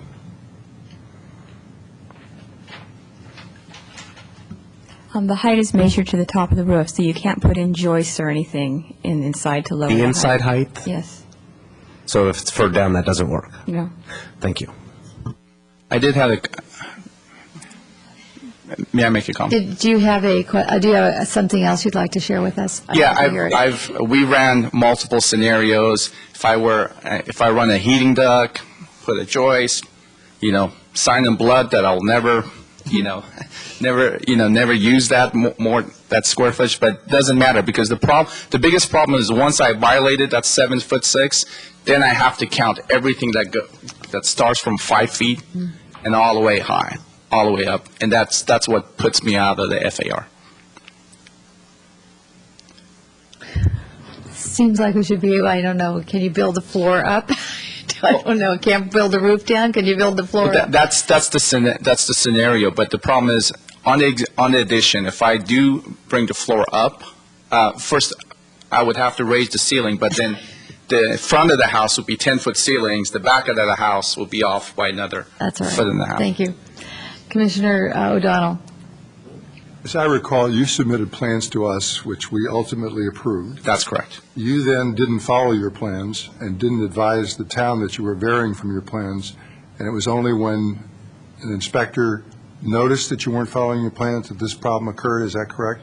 No, you were red tagged. Is that right? I wasn't red tagged. But the workage did stop because he did advise me to bring this up with planning and make sure.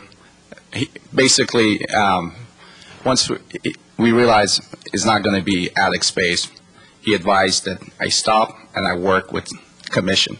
So I paid a fine and I paid the application fee, and that's what I've been doing for the past 6 months now. Okay, thank you. Do we have any other questions? No, we don't have any other questions right now. Thank you very much. And I don't have any speaker cards, so if you'd like to add, now you could have your rebuttal if you'd like to add something. Sure. Do you have a question of staff? Oh, well, okay, just a minute. Yes, and Commissioner Rice? Steve? Okay. Commissioner Kane? In reading the report, it says an order to stop work was placed on the job. That's pretty serious.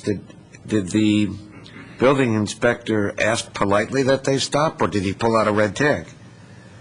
Yeah. He worked with the applicant to stop work on it, because there's no sense in them proceeding if it could not be approved, and I think they were allowed to do some weather improvements to protect it. Yeah, I mean, we have a good working relationship. That wasn't a problem. All I asked was, before the rain started, I just wanted to make sure that I covered the roof so my existing structure doesn't get water damage. So he said, yeah, go ahead, make sure it's watertight, and then go through the process. Thank you very much. Okay, Commissioner Rice, did you have something? No. Okay. Commissioner O'Donnell? I just want to ask you this question. If you had to choose, and you don't have to answer this question, but we're considering what to do, there are three choices that we have before us. One is that we can deny the application and direct you to simply do what you said you were going to do. The other is to continue the matter to a future date with specific directions, and Lord knows what those would be. But nobody here wants to be punitive to you. On the other hand, we would not have, I don't believe we would have approved this project had it come in the way it is today.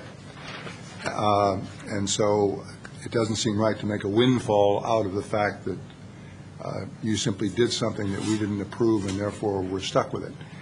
So is there anything that you can think of that would be beneficial to you were we to continue this and let you come back with some suggestion? The whole point of this thing is not to have habitable space, and you're agreeing that you won't have it, won't do it. Because one thing, you are not going to live forever, you're not going to own the home forever, and it will always be habitable space. So we need to have something that gets it back to what it was approved, i.e. not habitable space. So if you would like to make some suggestions to us, I'm giving you this opportunity. Sure. The few suggestions, I had multiple suggestions. First was to run all the heating system right in the center of the room. That would take probably about a feet or two. Another suggestion, which is not allowed, is to put a ceiling joist to bring the roof down and then run vents. So that would solve the whole problem, because if I put vents up there and take away a feet, that would solve the whole problem. That wouldn't be an issue. And be honest with you, the other options are so costly to tear down the whole roof and redo it, or work with my front of the house and raise the ceiling to 12 feet. That pretty much just puts me, that's not a financial option for me, because I honestly can't afford it. But I am willing. The only thing I do ask, there's two things. I'm willing to lose that feet, whatever that is, whether it's a heating system, whether it's vents, whatever. What unfortunately is whatever I suggested. It was always told that because it's that doesn't pass the code, so it's not an option. Otherwise, I'm open to suggestions. The only thing I do ask is, I wish this happened maybe 5 months ago before the rain started. So it's becoming quite critical. Every time it rains, I get nervous. Thank you. I'm going to go back to staff for a quick question. If I can't bring the ceiling down, can I raise the floor? Not talking about raising the ceiling from below, but an artificial floor. That's what I asked, yeah.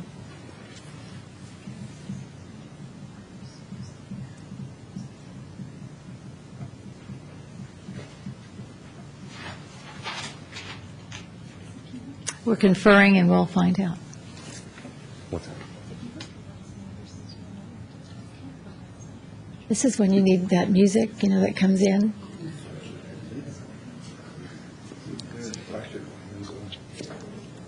I mean, I don't know if that's even agreeable to my fellow commissioners. Thank you very much for waiting at the podium problem. with us. You can ask a question. That would be good. We'd like to have another question for you from Commissioner Kane. I'm just paraphrasing. The 12 and the 14 is, unacceptable to you. And why? What? The 12? I'm sorry. Which? You said the one height of the room would be 12 feet, and if you moved it up, it'd be 14 feet, and you didn't want to do that. Why not? That seems like an easy way out to me.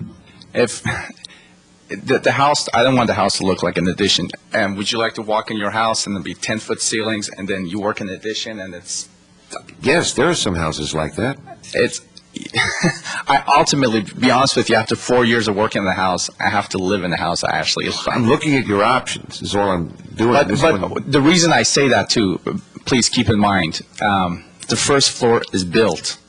It would still cause, it'd still be quite expensive. I mean, I don't know if any of you walked by the house and looked at it. Who's inside it? You saw it, so I would have to tear down the whole thing. It's not pocket change to do it, to be frank with you. You know what, Commissioners, we're going to have an answer in a minute, but also, I also was at your house. Did the rest of you have an opportunity? And everyone had an opportunity. Thank you.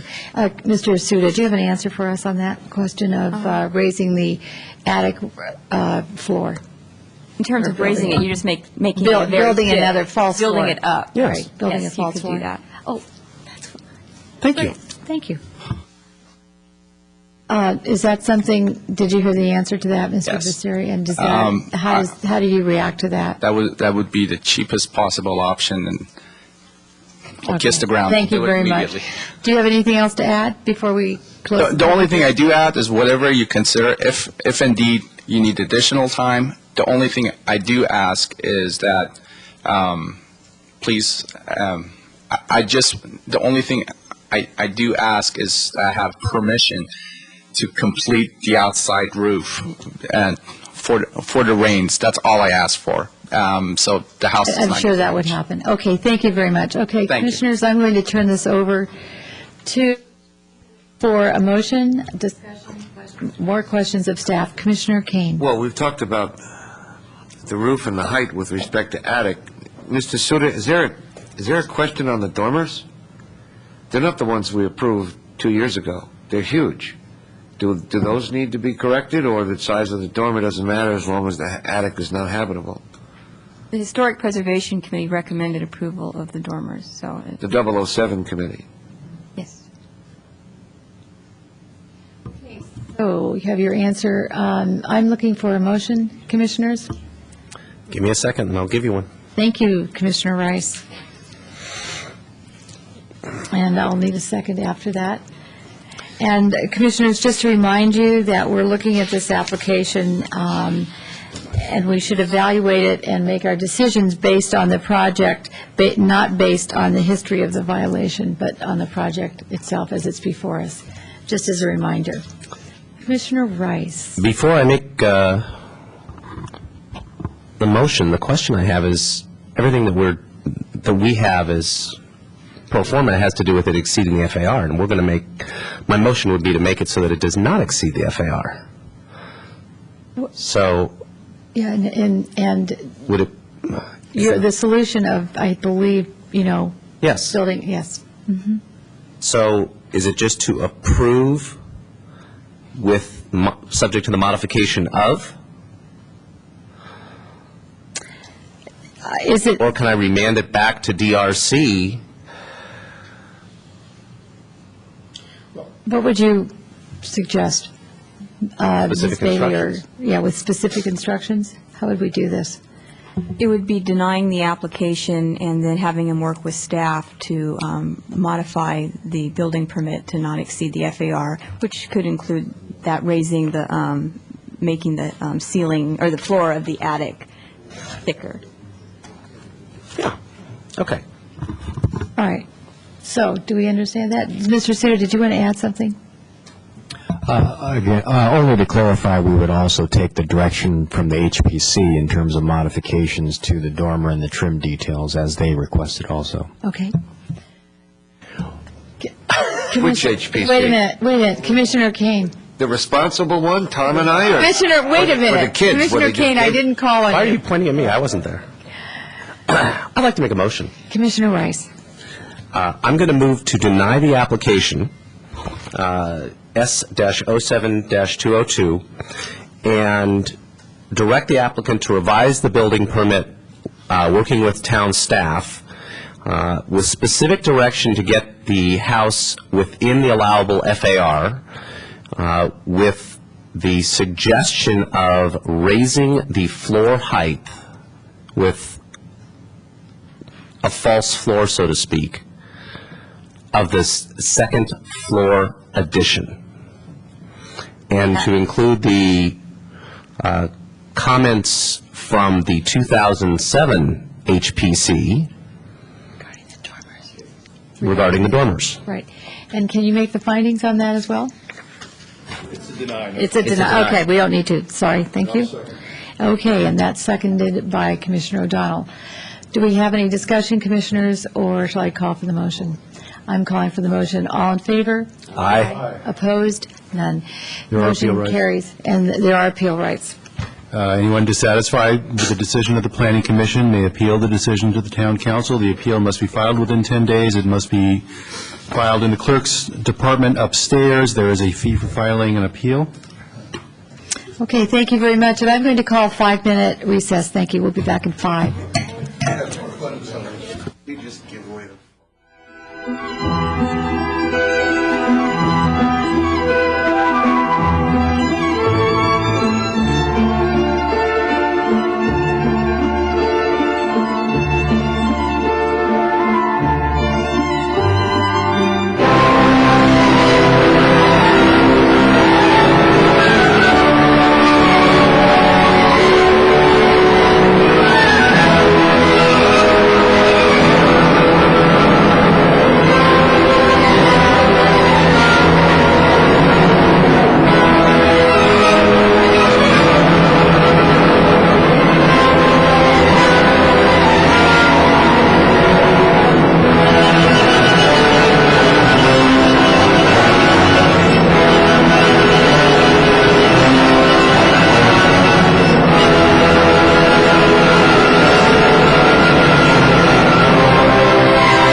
the meeting to order again. Excuse me, would you please take your seats?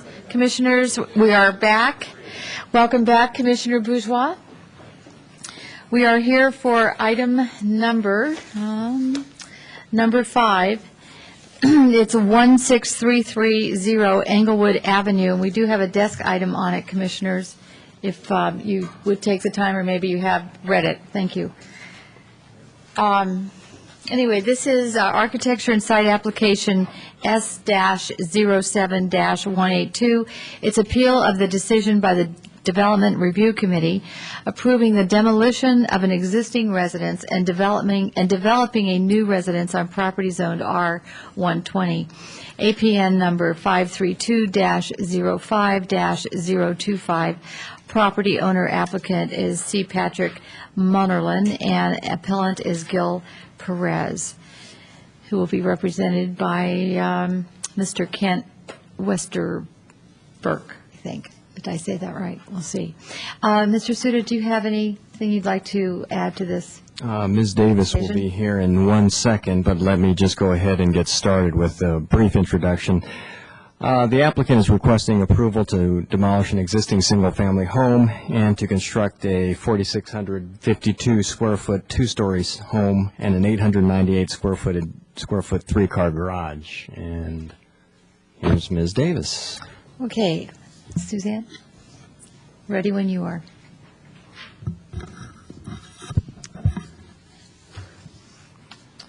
The applicant is requesting approval to demolish the existing home and construct a new residence with a three-car garage behind it. The story poles on the property have been there since early September, and we didn't make one change to them. During the DRC process, we worked with several of the two adjacent neighbors and one directly across the street. We did make some changes to the roof line and the design of the house to bring the height down and open up some of the views. And so we did not require the applicant to make that change to the poles. So what you're seeing out there is a little bit higher than what the plans on the wall behind you and the plans that you received in your packet reflect. The plans were corrected to show the roof line changes. We didn't actually lower the height overall. We took it from a gable end to a hip element so that rather than having a ridge coming all the way across, it will come down like this to open up views on the sides through. Prior to the DRC meeting in October, the applicant worked with staff and the town's consulting architect to revise the site layout. We originally had a three-car garage proposed in front. We requested that they put that behind the house or reduce the size of the garage so that it wasn't such a dominant element. The applicant chose to put the garage behind the house, and so that was a fairly major design change to the plans to start us off. And then, as I already said, we worked with some neighbors through the DRC process. We held 2 DRC meetings and worked with 3 of the immediate neighbors in making the design changes to the roof. The DRC did take action on October 9th and approved the project. Following that meeting, we had a neighbor on Shannon come in to look at the plans. They'd seen the poles and were interested, and so we went through the plans with them. They expressed some concerns about visual impact and privacy and asked to have some landscaping done. So we put the applicant in touch with them, and they met and had some just conversations and tried to come to an agreement. We weren't able to do that. Staff met with the interest. There were 2 neighbors that became involved, so we met with those neighbors and the applicant. We were just not able to reach a compromise that everybody could agree on, so the item was forwarded to the commission. Okay, it was appealed, excuse me. So the applicant has made numerous suggestions on how to alleviate the problem. He is a landscape architect, so he does understand trees and what's appropriate to put in and what isn't. We've had a lot of conversations about what types of plants and where to put them, and 2 different sets of poles have been placed on the site showing possible locations for trees. We just haven't been able to quite get there. So the appellant chose to not withdraw the appeal, and we brought it, and it came forward to the Planning Commission. So we're available if you have any questions. I have a question about the 24-inch box species. If I understand it correctly, that's what we usually require? Yes, that's our ordinance requirement. But there's something You about... can occasionally plant a larger tree to offset if you're requiring replacement trees, we do have two options in the tree replacement table that will give you the option of planting, for example, 2 to 3 24-inch box trees, or sometimes if you plant 36s or larger trees, you can plant fewer. There is that option. We chose not to go with larger trees primarily because of the logistics and the difficulty of getting them in here. You need a crane to put in 48-inch and 60-inch trees. That's pretty difficult on a small single-family lot. The other thing is that within a couple of years, the growth on the smaller trees catches up to the bigger trees. And although you can put a box tree in that's larger, it's going to be a little bit larger at initial planting size. Within a couple of years, the smaller trees tend to get established faster and grow at a faster rate, and they'll come up and they'll be a similar size within a couple of years. So we felt it was appropriate to put 24-inch box in this case. Okay, thank you. Do we have any other questions? And we do from Commissioner Rice. Ms. Davis, from the conversations that occurred between staff and the neighbors, was it solely around landscape screening, or were there any issues at that time discussed about the architecture or the house itself? We had some issues with the house at the DRC level, and that's why we made those changes to the roof line, because we had a neighbor across the street that was concerned about trying to retain some view through there and for visual impact. We talked about shifting the house, but the two neighbors on either side didn't want it moved because then it would impinge more on their rear yards. So I think those neighbors at that time worked together and kind of reached that compromise to try to bring some of the height down on the residents and the bulk of with the roof, and not shift the house so that the two adjacent neighbors who were the most impacted still had some privacy in their yards. Thank you.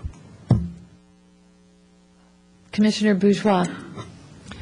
Thank you, Ms. Davis. I have a couple of kind of very specific questions, and then I want to kind of get to the gist of where you think the stalemate was at those meetings. The straight boards that are in the yard with the orange tops, those were tree locations? Yes. Okay. And another thing I noticed when I was out there, I'm glad you clarified about the story poles and the revised design, because the story poles are from the street. I was surprised after going through the plans at how big the house looked. So I appreciate you clarifying that. On the plans, I mean, it says there's a 35-foot front setback. Is that correct?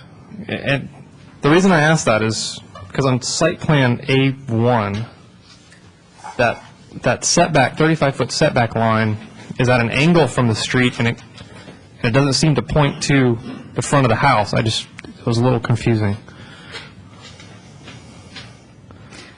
They're showing the setback to the closest point of the porch. You can see the little. Oh, that's the porch. Okay. Yeah, those little boxes that are those are columns. Okay. And that porch extends out in that corner of the porch. So that dashed line is the porch. Yes, that dashed line is the setback line, and the corner of the porch is right on that. Okay, got it. The bulk of the house is further behind that. Okay.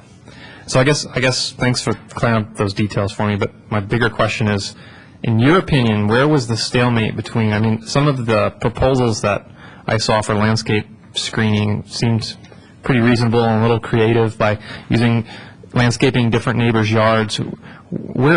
From staff's perspective, where was the hang-up between the parties? Like, where did that fall out? We just couldn't come up with something that the neighbor found acceptable. They just didn't think it screened it enough, or? Well, we had one neighbor that seemed to be more concerned about having some view towards the hills, and then the adjacent neighbor also expressed that same desire, whereas one of the other neighbors on Shannon was more interested in hiding the house as much as possible and retaining privacy in the rear yard. Those in the trade-off. I think we had a little bit of a conflicting desire on the part of several different people. Okay, got it. Thank you. So the first neighbor you talked about, where is that neighbor located? The neighbor that filed the appeal lives on Shannon Road. Well, I understand that, but I mean, you just said there was one neighbor that had a problem with the view. We had several people concerned about view. We had a neighbor across the street on Englewood. We also had facing the property, the neighbors to the left, wanting to still have some view of the hills and have light in their yard. So they were concerned about not planting something that was too large and overwhelming and having their yard shaded too much. And then one of the neighbors on Shannon seemed more interested in retaining some view, but just getting some things in there to block, sort of screen the house, but not have it obliterated from view. Is the neighbor that had the concern from Shannon about the view the appellant, or was that another neighbor? It's the other neighbor. It's another neighbor. And the adjacent neighbor who had the concern about the shade in the yard, were they concerned about the shadows over their homes as well, their home as well, that would occur? Yes, and they also indicated that they planned to put a pool in and they'd like to have some sunlight still in their yard. Because we had some conversation about planting redwoods, which can be very large and overwhelming, and quickly got onto some other species that we didn't think would be outgrowing the site and being too big. Okay. All right. And Commissioner Sayoc. Ms. Davis, in the applicant's letter to us, he proposes one other option as a compromise, and that includes putting some landscaping on an adjoining neighbor's lot. Has this option been presented to the appellant, or is this new? I believe the applicant offered to plant things on the appellant's property, which wasn't desirable from their perspective. Then the adjacent neighbor to the left said they could possibly plant some things on their property. If it was over in the corner, they thought it might be more effective. I don't believe that was discussed with the appellant. Okay. I think we felt that was a little bit hard to enforce. I mean, they could certainly plant over there, but then it's on someone else's property and it becomes their maintenance problem, not the person that lives in this house. Thank you. I don't see any more questions at the time, and I'll call up the appellant, Mr. Kent Westerberg. I'm sure you'll be here in case we have other questions of you later. Thank you very much. Okay. Mr. Westerberg, you'll have 5 minutes to present your case. And then please stay at the podium so we can ask you questions. Again, thank you. Once again, for the record, my name is Kent Westerberg. I live at 107 Sharon Court in Los Gatos, and I am a real estate attorney, and I do represent Gil and Tamar Perez in this matter. And just to refresh the commissioners, my clients live at 16590 Shannon. The cross street is Englewood. There's one property behind them that is between them and the subject property. And so basically, their property is looking towards the subject residence and their backyard. As I think has been made clear by staff, the only aspect which is being challenged of the decision of the Development Review Committee to allow the applicant to demolish and construct a new residence at 163330 Englewood Avenue is the inadequate tree and shrub screening that's being proposed by the applicant along the northern property line. Sufficient screening is necessary to preserve my client's privacy rights, which are being infringed upon simply because of the fact the applicant is constructing a two-story residence.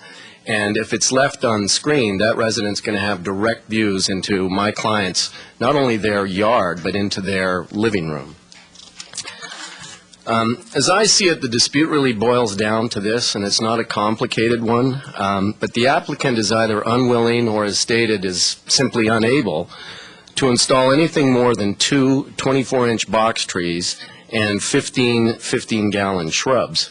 And we believe that this is insufficient, and we are not convinced that that's all that can be done. And this dispute really concerns the height and the maturity of the types of trees and shrubs to be installed.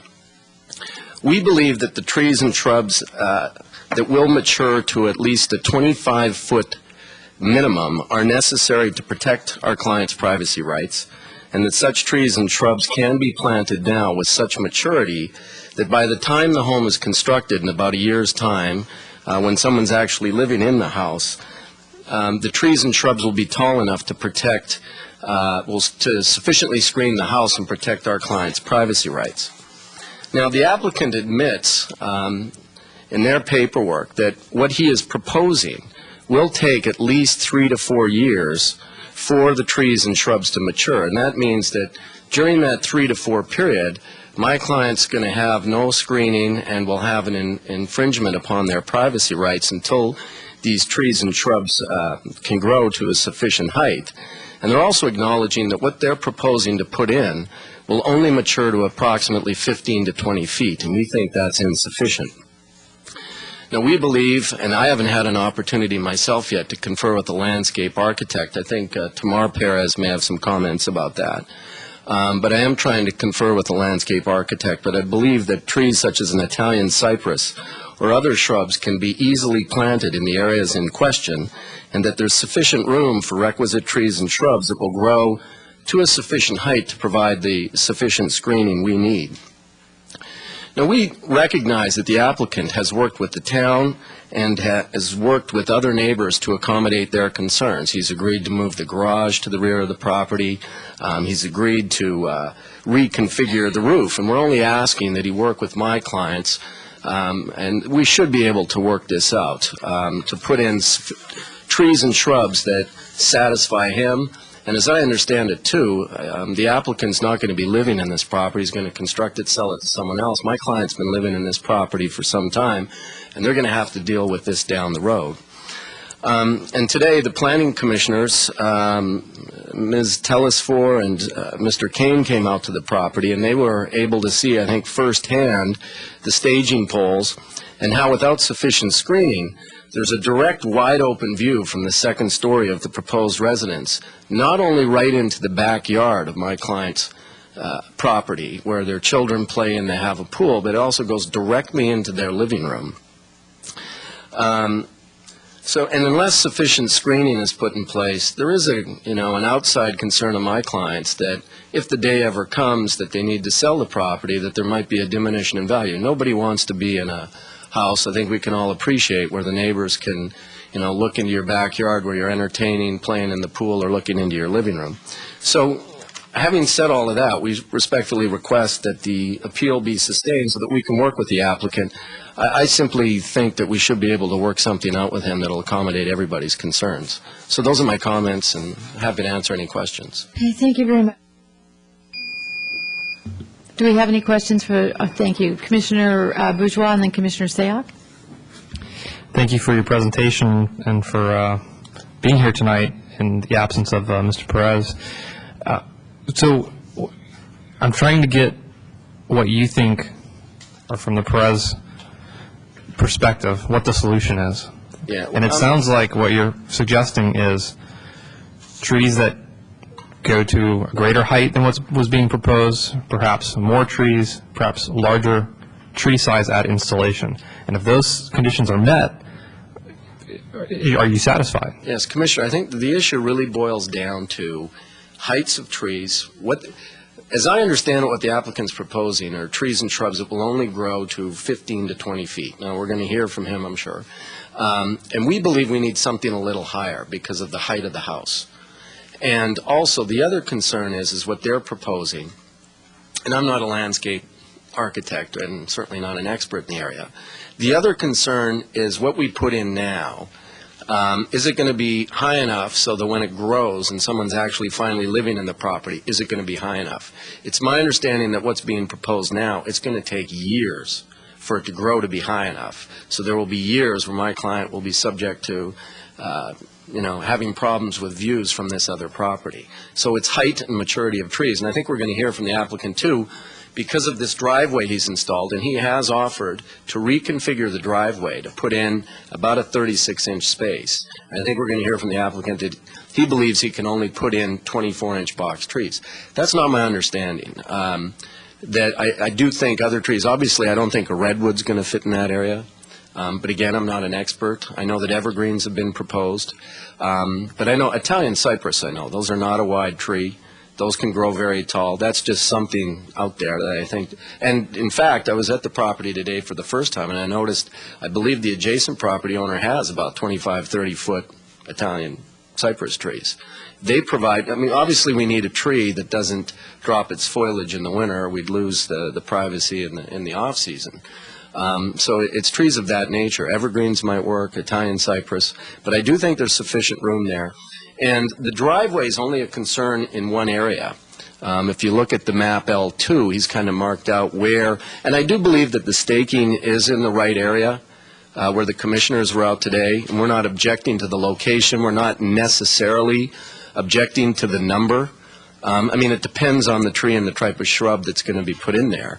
But there is room back behind the driveway as you move towards the backyard. That's where there's also there's some screening needed because my client's house is, I guess, to the east a little bit, so they're looking kind of diagonally back. And that's why I think there is sufficient room back there, but I'm sure we'll hear from the applicant about that as well. Follow-up, Commissioner? Just one quick Wow. follow-up. And so your client is not willing to have the applicant plant trees in his yard? No. He's trying to, we fully understand he's able to construct his house, and he's certainly entitled to put up trees. We're just asking. This town, I know, I've lived here for a number of years, and I know this planning commission, the town takes seriously the concerns of everybody that lives here, and it's a privacy concern from our client. And, you know, the other thing that he was concerned about, and I know he doesn't live right next door to the applicant, but he just feels he didn't get notice, really didn't know what was going on until the property got staked. So he kind of felt like he got in at the late stage and didn't have opportunity to come in at maybe an earlier stage to voice his concerns about what was being proposed with landscaping. Okay, thank you. Commissioner Sayak. Real quickly, I don't think I understood your response to Commissioner Bourgeois's question. Is the appellant willing to allow the applicant to plant trees in their yard as a compromise? Maybe I misunderstood the commissioner. You mean on their own property? No, and I did misunderstand. Thanks for clarifying that. I think what was proposed is with the neighbor that lives behind, it's kind of the gap neighbor between the applicant and my clients. I think what was discussed was the possibility of putting screening on their property, not my client's property. I don't know that that was discussed. No, that has been proposed in the letter that the applicant has provided to us, but I think sometime today, unless I misunderstood, I also heard that one other option was that the applicant place landscaping in your client's yard. Yeah, and I don't know that that's something that was discussed at length, and maybe Mrs. Perez can address those concerns. I know when I spoke with the applicant the other day and trying to work out some solution, he did tell me that the neighbor right behind at some point had talked about putting up screening on their property, but it turns out they would only put up that screening if it was along my client's property line, the north property line. And the discussions before that my client was willing to entertain is if they were going to be put up along the boundary line of where the applicant is. Okay, Commissioner Rice. Please don't take this the wrong way. I'm trying to figure out where the crux of this problem is. Because when I look at the second floor, the room, so to speak, that's closest to potentially having an impact of being able to see into your client's yard is a closet with no windows. Then there's one bedroom with one window on that entire side. There's no other windows on that side.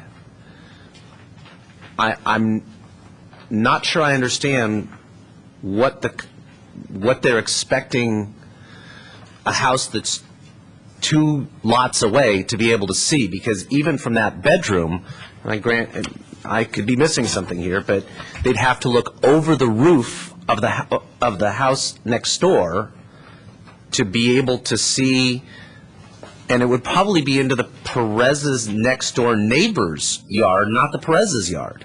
So I'm looking. I understand what you're saying from the story poles and the like, because I can see that, but I also have to look at where the windows are placed in the plans, and there's nothing that faces that direction. Respectfully, Commissioner, that's not my understanding. There are going to be rooms in the second story, and I was out at the property today, as were 2 other commissioners, and you can see the entire house from their backyard, certainly from their living room. And I would assume that the entire top floor is not just going to be a closet. There's going to be bedrooms, and there's going to be windows. Have you looked at the plans? Yes. Okay, so going across that wall, there's a closet with no windows, bedroom 4, which has a window, a bathroom which may have, it looks like a small window above the water closet, and then a solid wall all the way to the front. But I'm saying, Commissioner, I was at the property today. It's not a situation where they would have to look over another house. That's not the case. There is a direct view from their living room to the entire house. Okay. Thank you. You're welcome. I have a question, and I don't know if you can answer this, but did the Perez's have any other concerns about this house? I don't Aside believe from the so. landscaping? I don't believe so. So if you were to summarize, would you tell the commission the 3 concerns or 4, whatever it is? Can you do that? The concerns is just getting sufficiently high screening to protect the viewing from the applicant's residence, and screening shrubbery, trees that will mature soon enough so they don't have to wait 5 to 10 years for it to grow to be a sufficient height. Those Okay. are really the 2 concerns. Okay. Thank you. You're welcome. All right, I don't see any other questions, but we'll call you back up. So I do have speaker cards. And the first one is Tamara Brand Perez.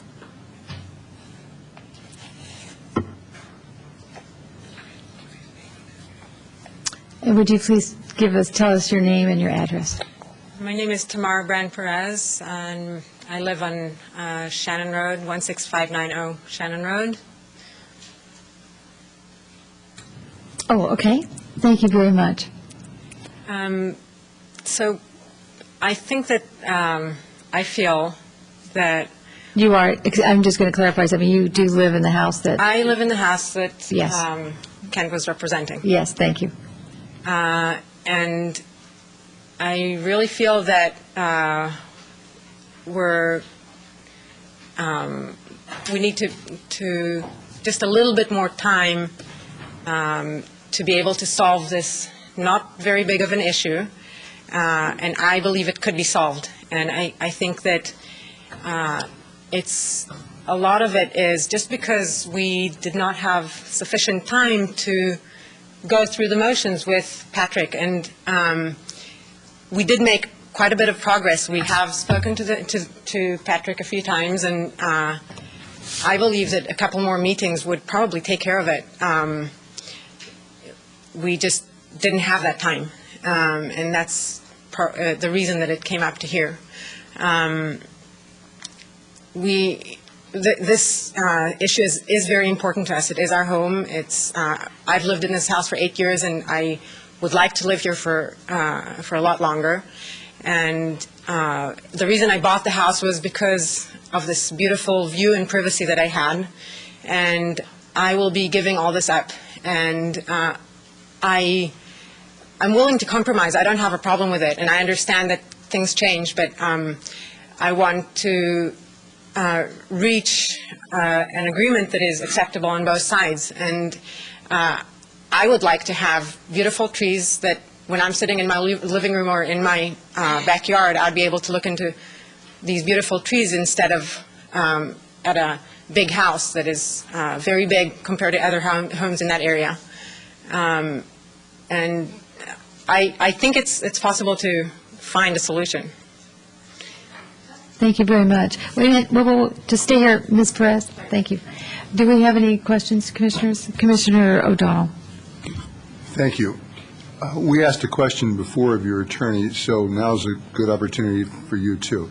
So far, what I at least understand is were an adequate screen of planting put in, that's your problem, is that correct? Yes, that's my only problem. And that's it, okay. And there was also some suggestion, I think there was a question, obviously the southern property line, your southern property line, could have plants on it, but you're not interested in putting a screen there, is that correct? Right. You know, it's less than ideal situation for us because we do have a pool there that is functioning and not just a plan for a potential pool sometime in the future. And that would compromise the pool. It would leaves in or you know, and shade and all that kind of stuff. So we would much rather not have to put that in. Okay, so when we go over to the neighbor's property of whom you're complaining, you're concerned primarily about your view of that home or its view of your backyard? You know, it's everything together. It's not one. It's the fact that when I'm sitting, I'm looking at a house instead of at a mountain, and that's actually our whole house was remodeled a few years back to have all these windows that are looking into this view. And so now it's going to be looking into this house. And Well, you would prefer to look into trees and still be blocked Exactly. from the hills, so. yes, because I'm compromising, because I understand that this house is going to have to be built. And so the screening of the house, you're just asking then for the screening only of the house? Right. Okay, thank you very much. Sure. Commissioner Rice. Forgive me, because I didn't notice when I was looking at the property, I didn't think to go around the corner. Is your house one story or two? One. One. Thank you. Okay, I don't see any other questions, so we appreciate you coming before us. I'm calling up C. Patrick Munnerlin, and I hope I pronounced that correctly. Hi, I'm Patrick Munnerlin. I'm the applicant. I also live in Los Gatos at 228 Bella Vista Avenue. Before I closed escrow on this property, I went to the planning counter to find out exactly what I could build, and I researched the development guidelines and found out what I wanted. I hired an architect that has worked with the city before, and I instructed him to design the house completely within the code, so there's no variances, there's no nothing. I understand getting something through planning, there's a lot of compromises that one has to make. Originally, originally the garage was in the front yard, and Larry Cannon, the architect, consulting architect, requested we put it in the back. By doing so, it created the driveway on my north property line, and that's kind of what limits the amount of screening that I can put there. Also, another issue that I have is that I had 2 DRC meetings where I had 3 neighbors attend, and the main concern was the mass, vertical mass along the property line of the house. And as you can see from sheet, was that A2? We changed the roof line from a gabled roof to the hip roof to specifically to lower the mass along the property line. Now, the Perez's were not at my DRC meetings, and they claim it was because they weren't notified, because they were too far away. But my story poles had been up for 28 days prior. It took him, Mr. Perez, 28 days to make a phone call to find out what was going on the property. Mrs. Perez and Mr. Perez keep saying, it's about time, I'm sure we can work this out, I'm sure we can work this out. Well, it's been 8 weeks since he made his initial appeal. I've met with Mr. Perez 3 times. I met with Mrs. Perez once. I met with Mr. Perez and Mr. Finkel once, and I met with planning staff and Mr. Perez and Mr. Finkel. At all of those meetings, I offered compromises. I think in the planning staff memo, it lists when I met with them, but it didn't really list what I offered. On my first meeting was on the 19th, the day of the end of the appeal period, and Mr. Perez was in New York.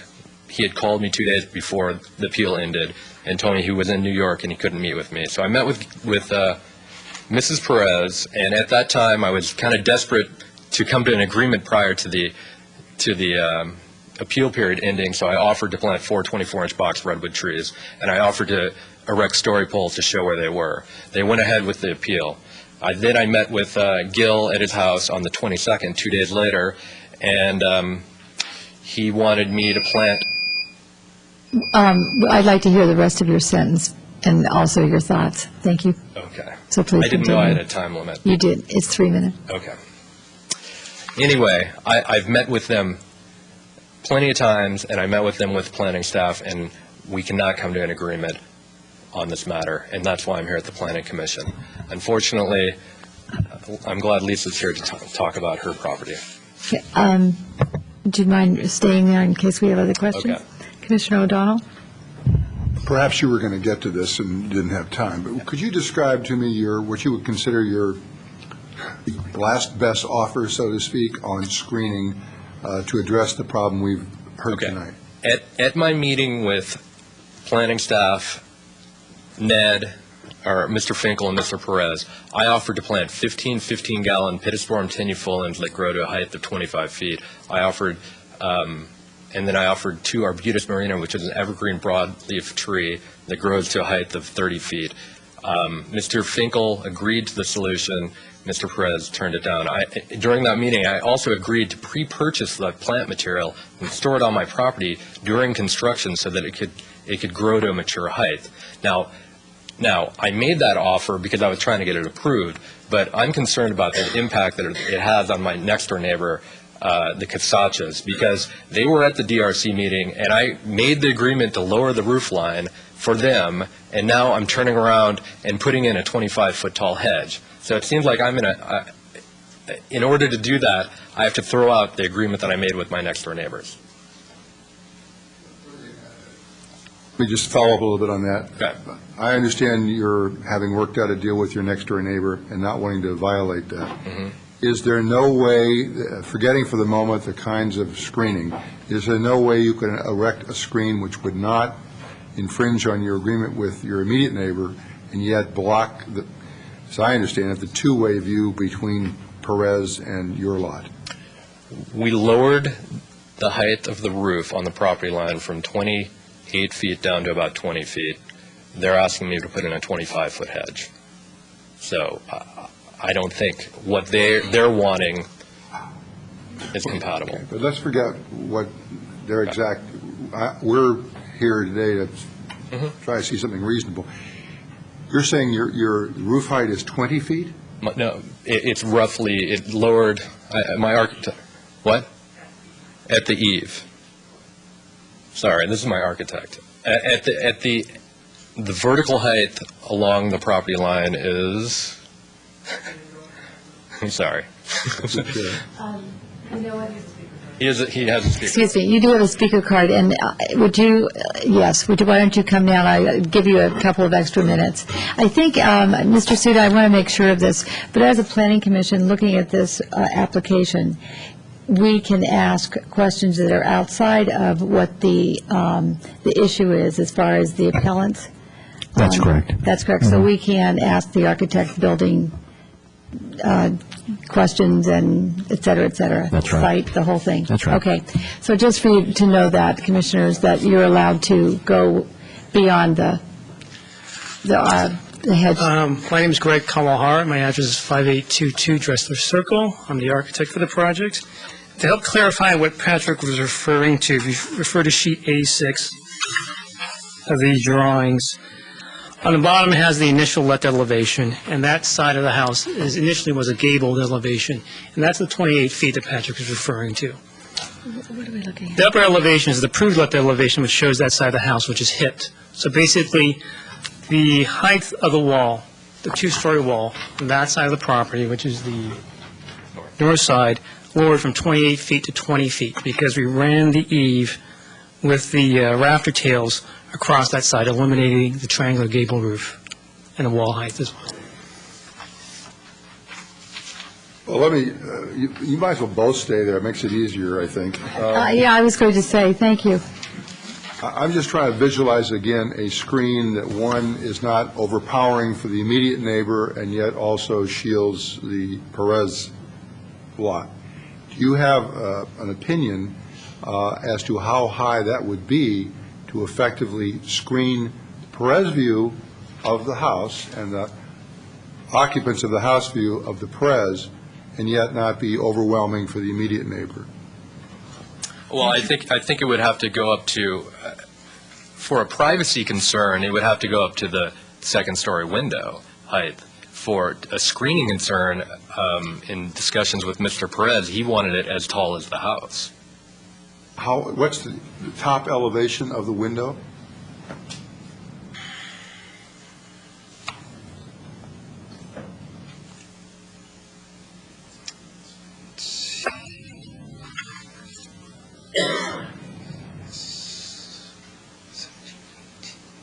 $18 or $19. Right. 18? About 18, that's a good number. All right, thank you very much. Okay, who else has questions? Okay, Commissioner Sayoc? So if I understand correctly, then, the planting of the trees that you've offered and the size of trees that the Perez's would like, The reason why those cannot be planted is because of the amount of width necessary along your driveway? That's Or is correct. it because of just, No, it's because of the width of the driveway. On sheet L2, it's the last sheet in the set. okay. You can see where I proposed to angle the driveway after it went past the chimney in order to create a large enough area to plant anything. Currently on the site, there's no fence. There's currently a hedge. So I'd be planting a hedge adjacent to a hedge. Now, taking a page out of Commissioner Rice's book of trying to be creative tonight, are your side setbacks on both sides of the house the same so that you could just put the driveway on the other side and flip the garage to the other side? They are, but I know that's something that we looked at. We did look at, and there was concerns with adjacent neighbors. I think the Casacci's liked the orientation of the house as proposed and approved, as well as the adjacent neighbor, which I don't see here anymore. He had to leave. He was satisfactory with the garage being on his side of the property, and Casacci's did not want the garage on their side, Okay. adjacent to their side of the property. Okay, thank you. I have a question. This is concerning the chimney of the house. Can you tell me why it's so high above the roof line? That's interesting, because we did lower that from, you go back to sheet A6 from the initial left elevation, that chimney was basically to meet the requirements of the Uniform Building Code. There's what's called a 10 and 2 requirement, where you go 10 feet horizontally, you go 2 feet above that 10-foot radius from the roof, and that's how high the chimney needs to be. When we converted the house to a hip elevation, that did lower accordingly. And that's what it needs to be for the code requirements. Thank you. Commissioner Kane? Just to clarify, you're saying that on page A6, the top of the chimney is also the top of the house. It's not starkly above that anymore? Yeah, that's a good way of wording it.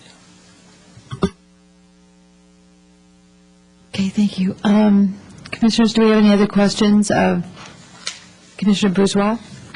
I saw a lot of head shaking no when they were talking about Italian cypress. I personally like the choice of the arbutus. I think it's a good selection. But while you're up here, I wanted to get your thoughts on their suggestion. I guess Mr. Westerberg isn't aware of cypress canker that is killing the Italian cypresses in the area. They also are susceptible to dust mites that make them wilt.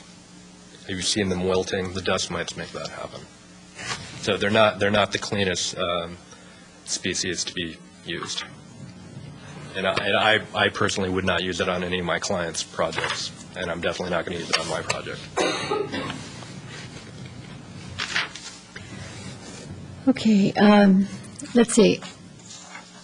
I have to have questions of the architect, so Mr. Mutterland, I think you probably could. Thank you very much. All right, thank you. And I hope we come to a solution tonight. Yeah. Thank you. Does Mr. Mutterland have an opportunity to come back up for rebuttal? Would that be something we should think about doing, or?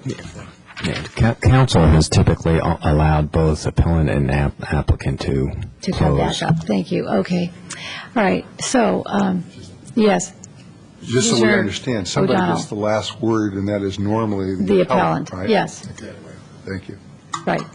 So what I would have to ask you is on A6 of the plans, traditionally in new construction like this, I mean, that is a rather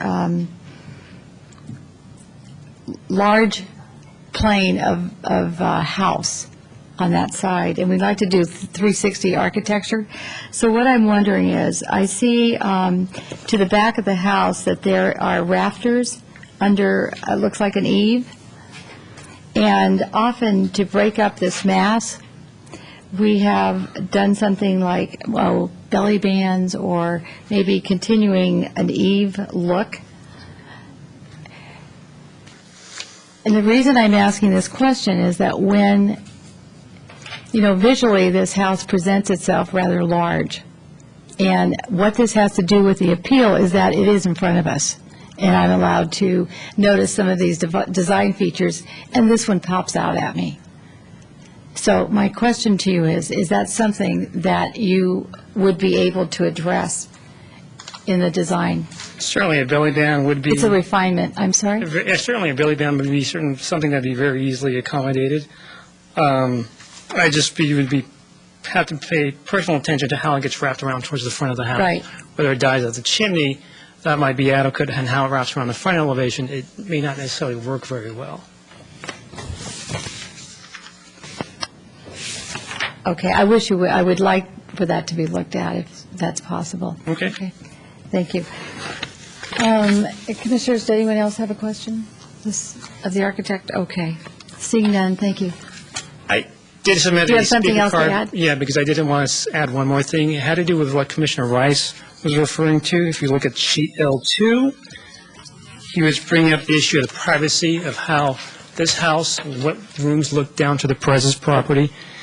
I just wanted to point out that the window in bedroom 4 is really in line with the property at 16302 Englewood Avenue.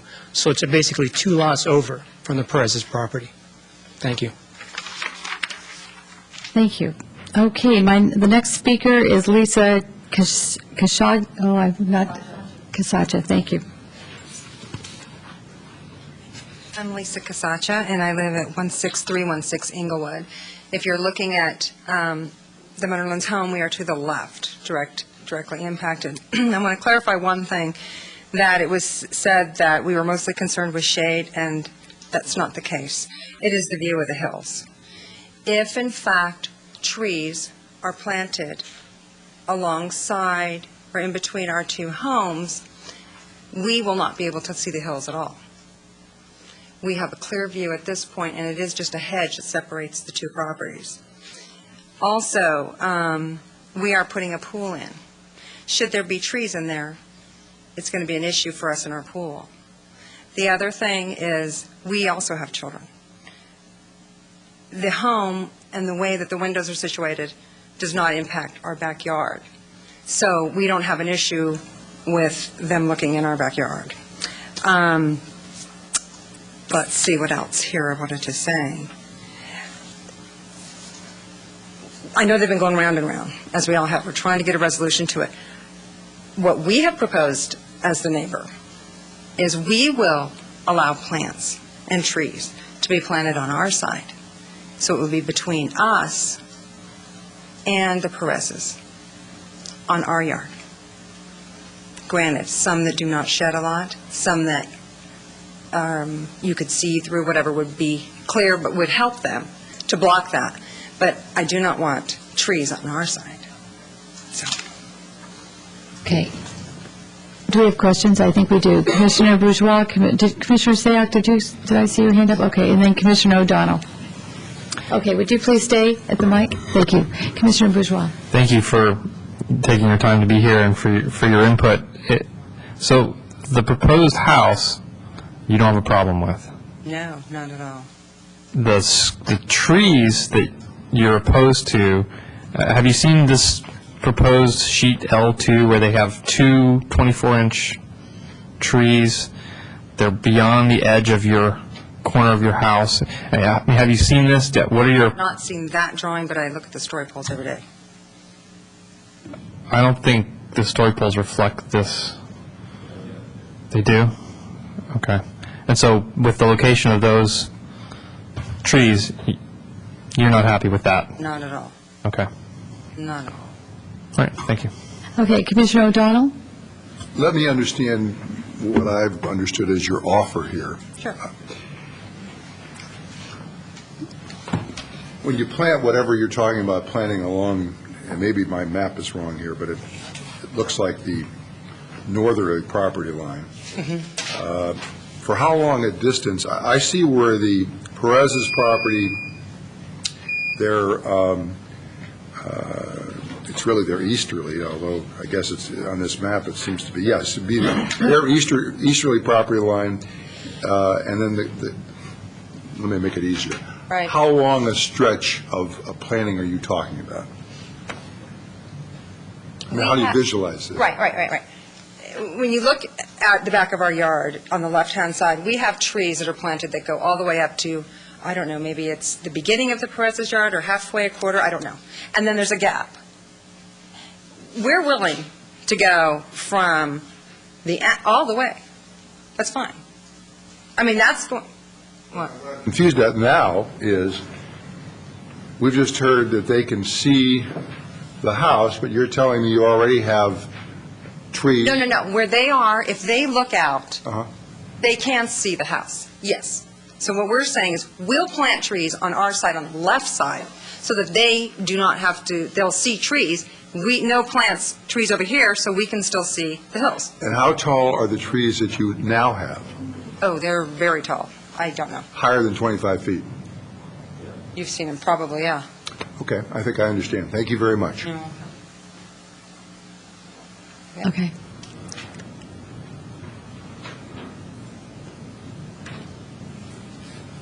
And can I say one more thing? I wanted to ask you a question about the hedges or shrubs you said are between your property and the, what's the height of them right now? That separates us and Patrick? Yes. They're tall. They're I don't know. They're tall. It's a big.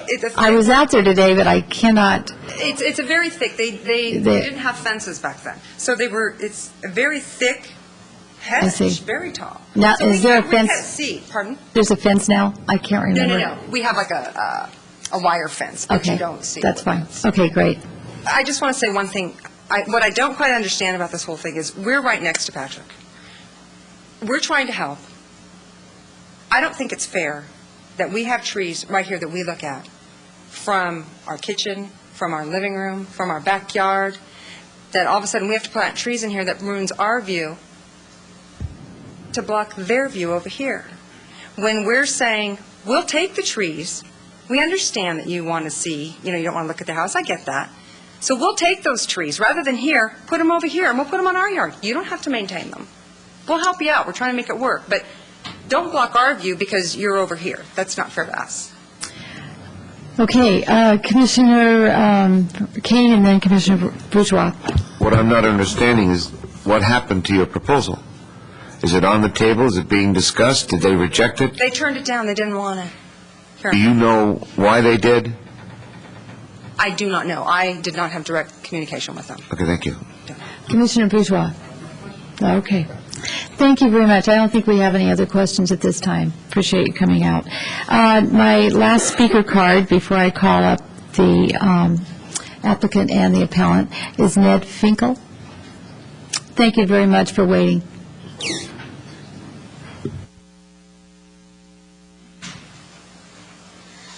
Thanks for hearing me. I live next to the Perez's, and I've lived there about, 13 years now, quite a bit of time. Grew up here in Los Gatos. So I have a lot of passion for the property, have a family of 5, and look out at this the proposed new structure.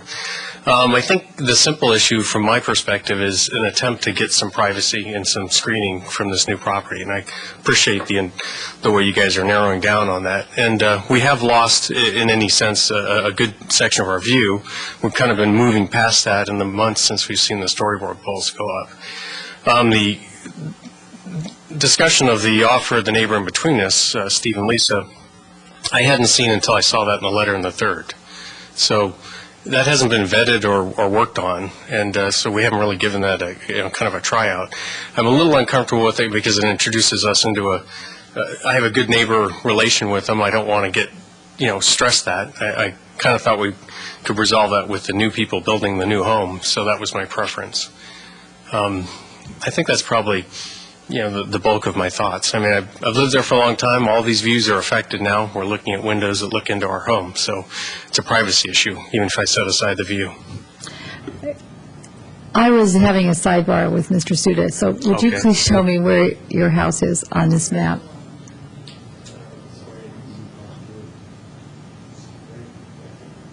Okay, thank you. Commissioner Bourgeois. Thank you, Mr. Finkel. So, relationship with your neighbor aside, I mean, what's your gut reaction to the proposal of having the trees or vegetation planted along that, basically what amounts to your back fence? Yeah, I think it's a good idea. I mean, my challenge is I've got a pool right up against the lot line also, so I got to think about what are we talking about. So species Shading selection and all would that. be So critical. and I'm sensitive to that. I wasn't proposing in this hedge line. I wasn't a fan of anything too big either, so I'm sensitive to that. We just haven't vetted that out. We haven't seen on a piece of paper what works or what doesn't. So I think it's an interesting proposal. Thank you. Any other questions of this speaker? I don't have any. Thank you very much. There's no more questions. Thank you. I'm going to call back up Patrick Munnerlin, the applicant, for any last I think comments. one thing that hasn't been touched upon is the size of the plants in the ground. The city, I worked with city staff. I had said, what size shrubs do you typically propose? What size trees do you typically propose? I was told 24-inch box, 15-gallon shrubs. That's what I proposed. I did research. I read the town code. I've read the development guidelines, and there's really no guidance in Los Gatos. My professional opinion as a landscape architect, I feel that what I offered will provide the screening. The city of Cupertino actually does lay out what is required: size, species, everything. There's a list of species. I know it doesn't apply here, but I think it validates what my offer was, because the species that I offered was on the list, the size was on the list, everything. So I think that it's one hurdle. I think we all agree there has to be some screening, but I think the major hurdle here is the expectations of what that is. I'm suggesting 24-inch box trees. Mr. Perez was suggesting 48 and 60-inch box trees. So that's what we need resolved, I think. Do we have any questions? Okay, Commissioner O'Donnell and Commissioner Bourgeois. Your selection may be different than mine. You've put a dichotomy of two things, and I heard a third thing tonight. I heard your neighbor suggest that she was willing to put some plants along her property line. Yes. Which seems to perhaps solve the problem we're dealing with. Now, you didn't allow for that in the statement you just made, but I assume you wouldn't oppose that. I offered it to Mr. Perez and Mr. Finkel on our October 28th meeting. So it would be fine with you? Yes. And in my response, I laid it out that I've actually met my neighbors and developed a really good relationship with them because of this matter. And they're willing to do it, and I really appreciate them stepping in and helping out on this matter. Because like I said, I worked with them to minimize the height along the property line, and then out of the blue, I get appealed by someone who says, all that stuff you said at the DRC meeting, forget about it. I've appealed you, and now you got to put in a 25-foot hedge. Okay, I understand. I just wanted that one question answered. Thank you. Commissioner Bourgeois. That was the first part of my question. The second part is that existing screening veg along the Perez's back property, I'm assuming the neighbor here would want some continuity in their landscape. Do you know what species it is in height? And I don't know. I think it's ligustrum, okay. glossy privet. Yeah. Mr. Munnerlin, I'm going to take a different tact with this question. And the reason is because we are trying to, it sounds to me like we're trying to disguise your house with planting, and it seems to be an issue. So my question to you is, would you consider lowering your roof? I believe I've already done that. No, I mean more than you have. I'm not willing. At the moment, it's at the height which you can go is up to 30 feet, and yours is at 29.3. 29.3, which is 9 inches below the maximum height. I'm just wondering if that might accommodate some of the hedges. You could choose the shadows that anything gigantic would cause in other people's yards. some viewscape that we try to preserve in new buildings. And so I'm just wondering if how could you compromise with us on that? I think that by moving the garage, by changing the roof, I've already compromised a lot. And I think that the consulting architect thought the design was fine, and I don't think I'm willing to lower the roof in the house. I believe that I already have. Okay, thank you. That's my answer. Any other commissioners have a question? And 1 foot, I mean, how low are you suggesting? I mean, 1 foot, is that really going to make a difference? I don't know. It could be up to 2 or 3 feet. I have no idea. Yeah, I mean, we'd have to work that out with everybody. I don't know what that would change. I'm not a designer. I'm not an engineer, but it's what we do. Excuse me. Yeah. I don't know what he said, but we could call him back up if. Do we need, maybe the staff could comment on that? You may want to ask the project architect.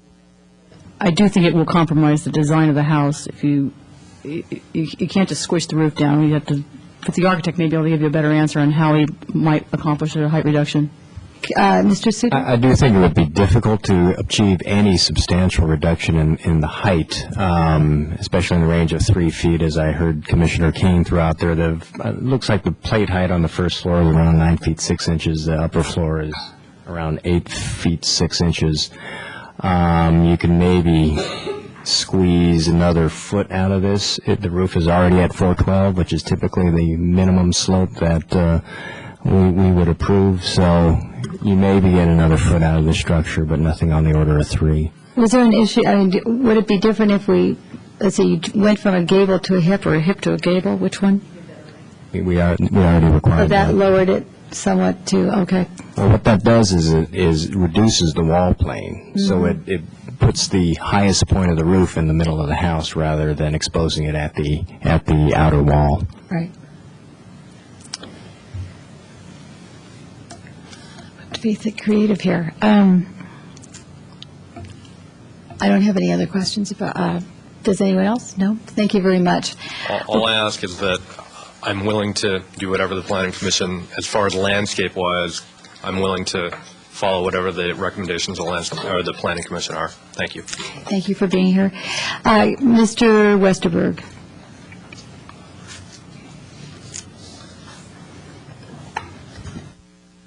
Thank you. It's getting late, so it is after 10 o'clock, so I'll keep my comments brief. One of the things I did not hear from the applicant, I mean, we did hear that they've met extensively with my clients and other neighbors, but I didn't hear that a resolution's not possible. I didn't hear that what we're proposing is not possible, and that's really putting in more mature trees than they're proposing, and that's something more along the lines of 10 to 12 or 15 feet when they're planted. Mrs. Perez does tell me that at no time are the Perez's ever suggesting 48 or 60 inch box trees. I also have heard that a number of offers have been made, and now at this point I'm almost getting a little confused at where we're at and what the applicant was proposing, because I've seen emails where some things were proposed, and I've seen what's been in other documents, and I'm not clear, and I don't think it's unreasonable to sustain the appeal, let the parties get together so that they can work something out. And I think I also did hear confirmation from the architect that the house or the very peak is at 29 feet. That seems to legitimize my client's concerns for at least 25-foot high screening. And then finally, and I hope I'm pronouncing it right, Casachia's concerns, I really wasn't aware of those. As I think I indicated, I first met with Mr. Perez Sunday night, and after he met with me in my office, he literally went to the airport and got on a plane, and our conversations have been limited. But I wasn't aware of the concerns that they had, and it was my understanding that what was initially proposed in terms of putting screening on the Casachia's property was that it would go along the boundary line of the applicant's property, not my client's property, and those were just discussed. My client kind of whispered to me that, the concept wasn't turned down, but it wasn't something that was really discussed. The focus has been on the applicant's property because they're the ones building the house. They're the ones that we're looking to put up the screening. So those are my comments. Okay, thank you. Do we have any questions? Commissioner Kane. Is that something you will consider? It certainly seems like I'm going to take another tack when the public hearing is closed, but specific to bushes. Ladies made an offer that no one's objected to yet, including you. Well, I don't... Sorry, Commissioner. No. You know, part of the problem, one of the reasons I sought a continuance is Mr. Perez is not here. I don't know his full opinion on this. I don't think that's, my client's first option. They're willing, as Mrs. Perez indicated, to sit down and talk with everybody. I mean, these people are neighbors. They've got to live together. And everybody's got concerns here. And I think they can be resolved, in the right form. But, my clients, their concern has been dealing with the applicant. It's the applicant that's building the house. It's the applicant that's proposed landscaping and screening, and that's what we're objecting to. And just to, again, reiterate, it was I wasn't aware of that proposal. My understanding is that the proposal that was discussed was that the landscaping would go along the applicant's property line, not my client's property line with the Casaccias. Well, I'm not telling you how to do your job, but when the public hearing is closed and we start conferring, you may want to try to get them on the phone, because you've got to leave with something tonight. I don't know what you're going to leave with, but if this is acceptable to the parties, get them on the phone. Excuse me for... It seems like a way out, Councilor. Okay, thank you. Do we have any other questions? I don't see any other questions. Thank you very much for being here. Okay, do we have something going on that I need to know over here? Excuse me. Ms. Davis, is there a question from... Do you want to reiterate it? Oh. Let's hear the question. Why don't you please come up to the microphone and identify yourself and tell us the question. Lisa Casaccia. I asked you because you kind of pointed to her to ask, so I don't know what your protocol is here. But anyway, again, I don't... We're looking for information. Pardon me? For information that you have for us. I realize that. The point that I want to make is I don't see why this is so difficult. We can put trees, keep the continuity, put them on our yard. We're offering. Why should he have to stop the building of his home for landscaping purposes? I don't want trees dividing our two properties and blocking all of our view. I really don't think that's fair. That is, any place in our house we look out, we're going to be blocked because of trees to accommodate a neighbor away. I'm willing to put them on our yard, so that's all I have to say. Thank you. Thank you. The appellant has the final word. All right, we'd like to hear what you say. All right, fine. And then I'm closing the public hearing after this. This is quite unusual. Okay. We do have a problem with putting the screening between us and our next door neighbor, and the reason is that for us the issue is not between beautiful mountains and trees, but for us the issue is between a huge house, and the trees. And if we put the trees, it's going to block to compromise an existing pool that we're using now, not something that we might have in the future, and it's going to make our backyard look smaller, and so we feel that it's too much of a compromise. I think we understood that. Thank you very much. I'm closing the public hearing, turning this over to the Commission for discussion, motion, more questions of staff. Commissioner Kane, I saw your hand up, and Commissioner O'Donnell.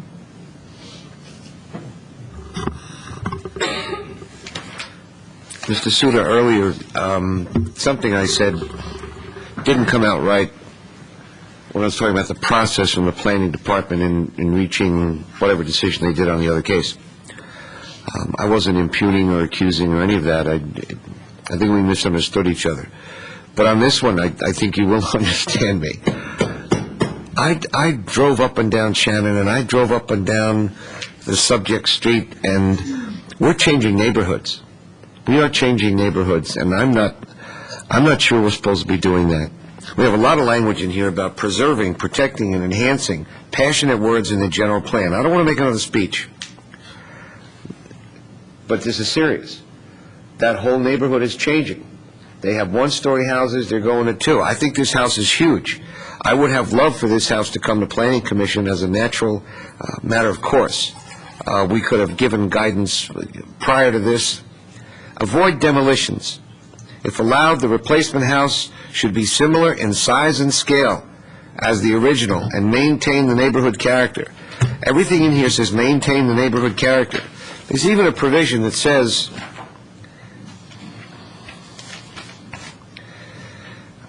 preserve and protect the natural states surrounding hillsides by, among other things, discouraging development, ... that blocks the views of the hillsides. It's in black and white, and we're not talking about it. We're talking about bushes. I don't want to talk about the micro issue. I want to talk about the macro. I'm not happy with what I saw today with respect to my responsibility as a planning commissioner. We're allowing neighborhoods to change, and I don't think we're supposed to be doing that.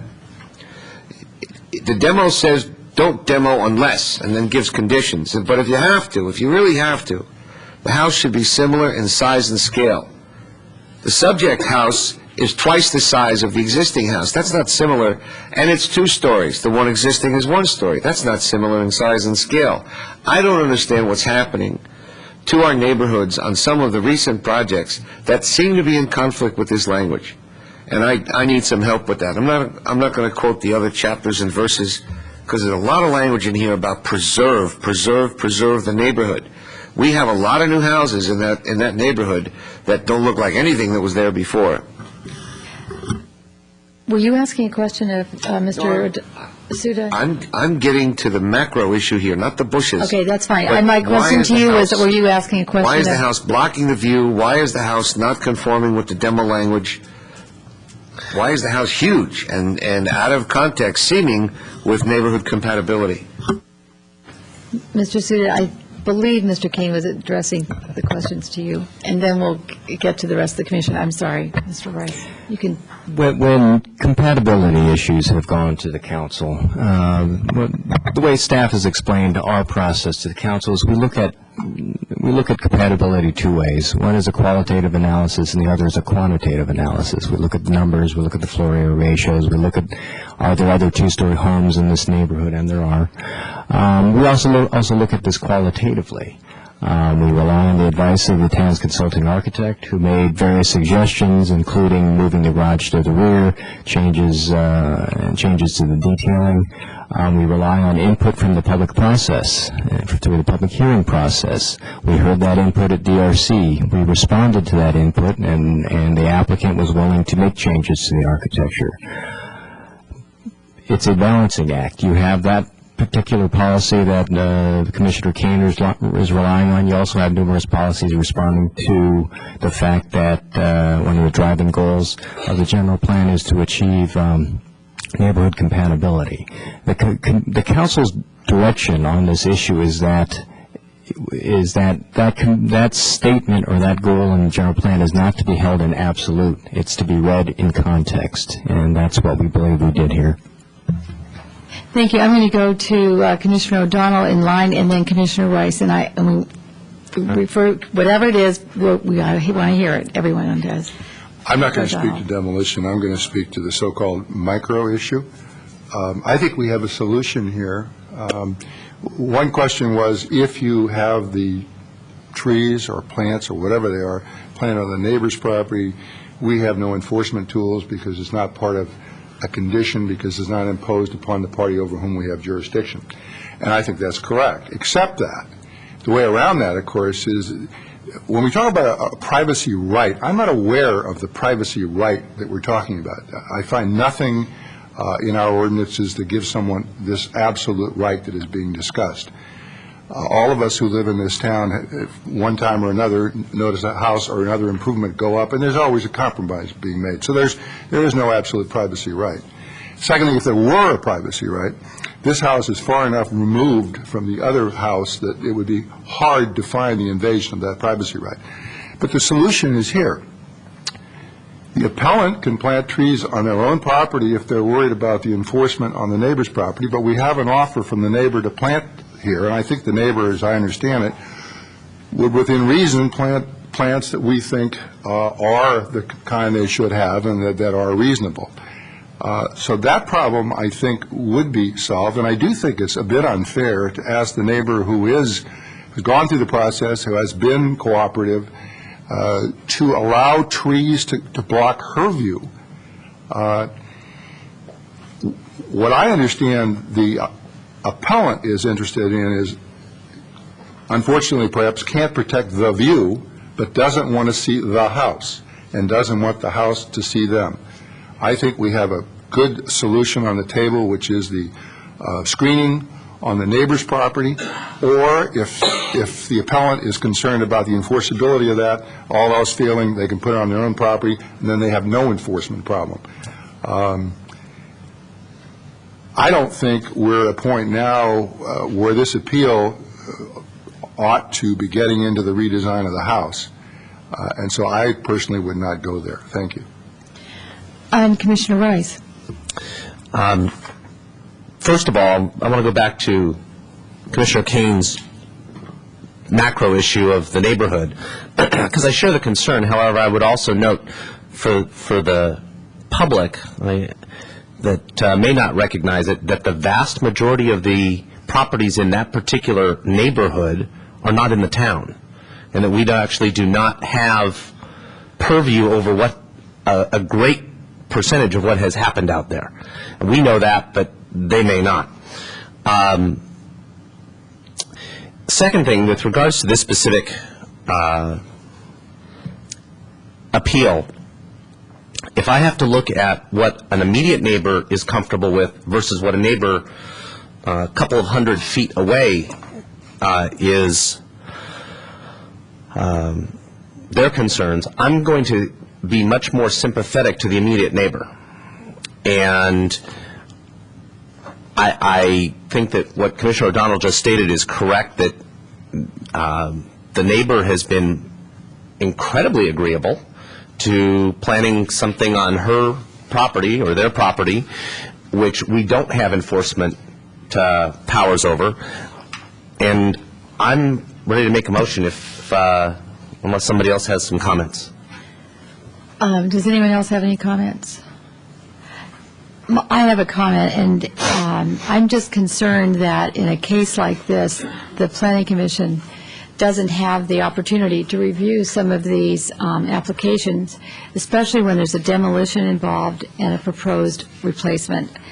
And we're seeing sort of the result of that with privacy and all these other view issues, and also issues that I picked up in the design of the property.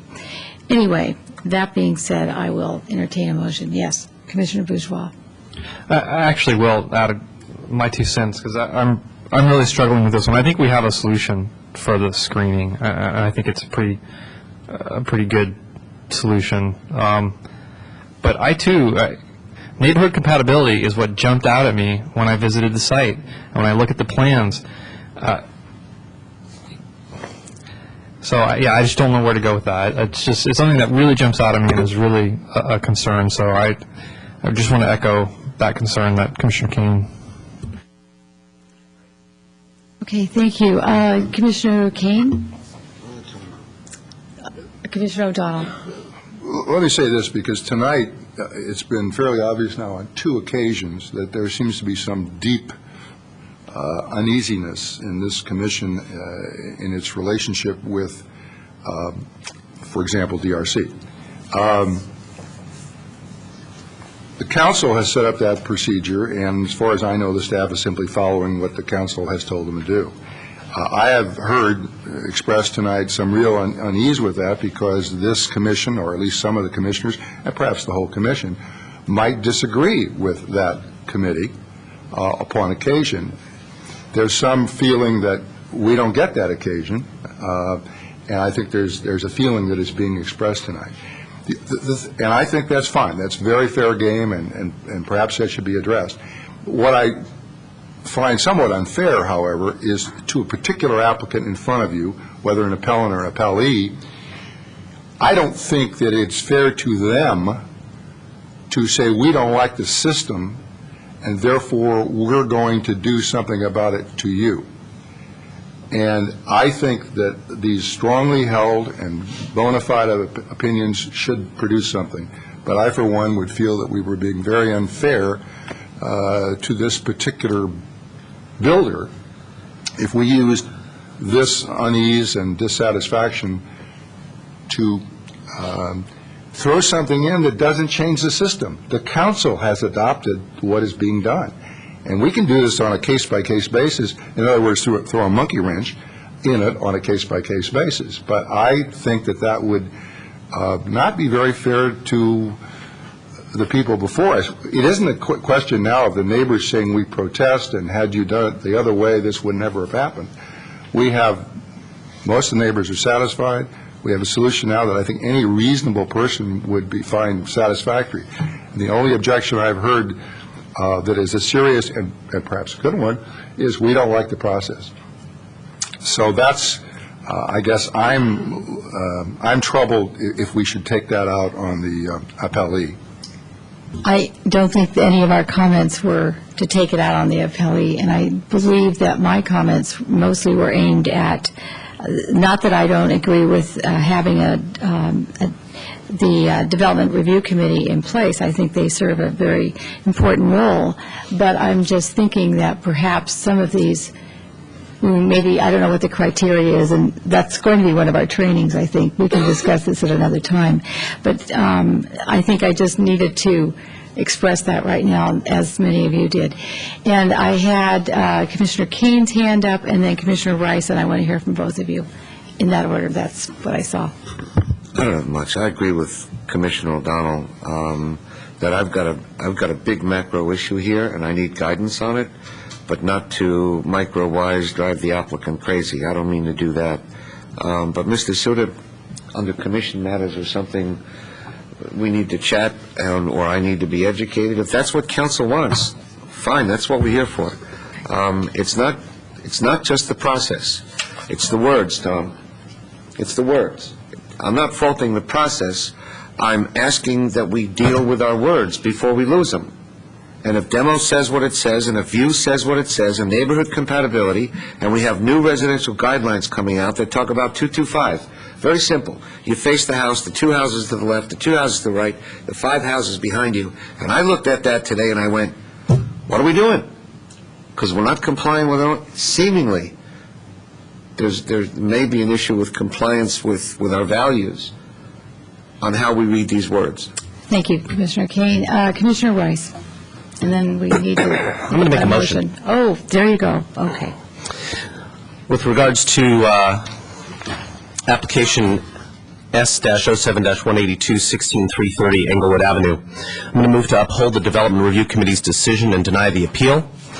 I can make the findings that the project is categorically exempt with regards to CEQA, and as required by Section 29.10.09030E of the Town Code for the demolition of a single-family residence, that the town's housing stock will be maintained as the house will be replaced. The existing structure has no architectural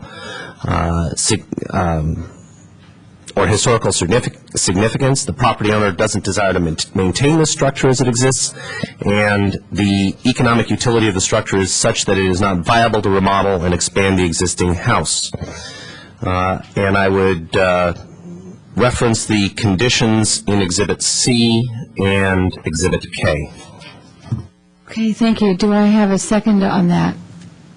Can I ask the maker of the motion a question? Yes. We had discussed essentially accepting an offer.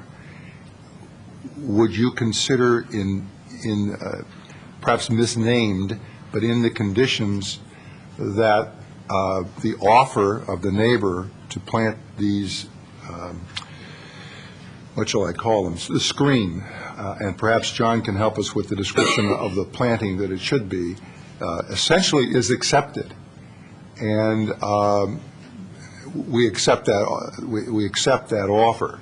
Would you accept that? I would, except I heard the applicant or the appellant say that was not acceptable to her. Well, I understand that, but we're trying to accommodate the best we can with the goal, what her goal is. And I don't want to say, well, if you can't have everything, you don't get anything. It is true that after today, if she wants to go to the neighbor and say, forget it, I wouldn't be surprised the neighbor might forget it. Let me ask this, if, Also appeal us. well, Excuse me. I understand. All right, okay. Commissioner Rice has the floor. If I can clarify it maybe, is it, I would be willing to add a condition that, subject to the immediate neighbor on the north side's willingness to plant appropriate plant material, that the applicant must pay for that material? Is that what you're kind of getting at? I really wasn't. I was just noting, but I mean, that may be a good way to go. I didn't hear that offer. All I was saying was that we have this very strange thing. It is not a condition, because we can't impose that condition. That's what I was getting at. In the recitation, and I would just like to include in those recitations that we have received this offer. Insofar as we are able, we have accepted that offer. I'm looking for John to perhaps give us some language on the kind of planting it ought to be, because we're not trying to hurt the pool of the neighbor or anything I have absolutely else. no problem with that being added. And I will grant you that it may be transparent, but I happen to trust the good faith nature of this offer. And I'd just like to make sure the record reflected that we took it very seriously. I have no problem with that whatsoever. I'll second it on that basis. Okay, and I have a comment from Commissioner Sayoc and then Commissioner Bourgeois. Is that a hand up? I was just going to respond to Commissioner O'Donnell's direct request. Okay, would you like to do that about I just planting think- the specific I don't think trees? I should You make could do- design suggestions. I would just Okay. make it to the approval of the Director of Community All Development. right, thank you. Okay, Commissioner Sayoc. I'm concerned that if we deny, it sounds like we are so close to a possible compromise. It sounds like the neighbor has offered permission usage of their land. It sounds like maybe with more time, the appellant, particularly since one of the appellants is not in town, that there could be further discussion and that some resolution could be reached. And so I'm concerned that if we deny this, I guess what is it, Appeal. that we lose the momentum for that negotiation to continue. So would you suggest perhaps a continuance, Commissioner Sayoc, or? That would be my inclination. I'd be interested to hear how others feel. Okay. Commissioner Rice, and then Commissioner Kane, and then Commissioner O'Donnell. I will not be supporting the motion. I just think we're ignoring our book. I don't know what we're doing. It's right here, black and white. Residential neighborhoods in Los Gatos are attractive and well-maintained. It says they're already fine, and preservation and protection is the most important purpose of the town's general plan. It goes on to maintain the character, neighborhood compatibility. And I cannot agree with Commissioner Rice that this thing is in compliance with the demolition language. Steve, it just flat out isn't. Don't demolish. But if you do this, that, and that, restore, renovate, repair, we're forgetting all of our historical training. It says, if allowed, the house should be similar in size and scale, and it isn't. It's over twice the size. It's 2 stories. The other was 1 story. If we'd adhered to that in the first place, we wouldn't be here. I was in the appellant's backyard. I sat in the appellant's couch, and their hillside was gone. It was just a giant old house in its way. This thing should have had more due process, a different kind of a design. The hillsides were gone, and that violates all kinds of language you have in a book. Okay. I like the micro solution. I do appreciate that, but I cannot support what you said, that this complies with the general plan. Okay, Commissioner Kane. Commissioner Rice, was it you, and then Commissioner O'Donnell? I can't remember who had their hand up after that. No, just Commissioner Rice. Well, I was just going to comment with regards to continuing this. The commission made a decision that we wanted to hear this tonight because we felt we had enough information to make a decision. I don't, at least for me, and I voted voted to continue it. I feel like I've got enough to make that decision now. I'm not sure that you're going to come up with anything that's going to satisfy all the parties. And that being said, my preference is to, or not preference, my primary concern would be to the closer neighbor as opposed to the further neighbor. And I think that what Commissioner O'Donnell and what the immediate neighbor have offered is a great compromise and to continue it just to have somebody say no or yes. If they say no, where are we going to go from there? I don't think you're going to get anywhere else. So I throw that out for thought. And Commissioner O'Donnell. Obviously, your concern is a valid one, and one that I have given some thought to and am giving thought to. My problem is, however, that what we've heard tonight indicates to me the solutions, other than Michael's solution, which is to build a one-story building, are all laid out. I don't think we're going to hear anything new and different. The parties are all here. There have been 4 or 5 variations on the table. There is no acceptance. Now, yes, a person is in New York, but that person apparently is repeatedly in New York.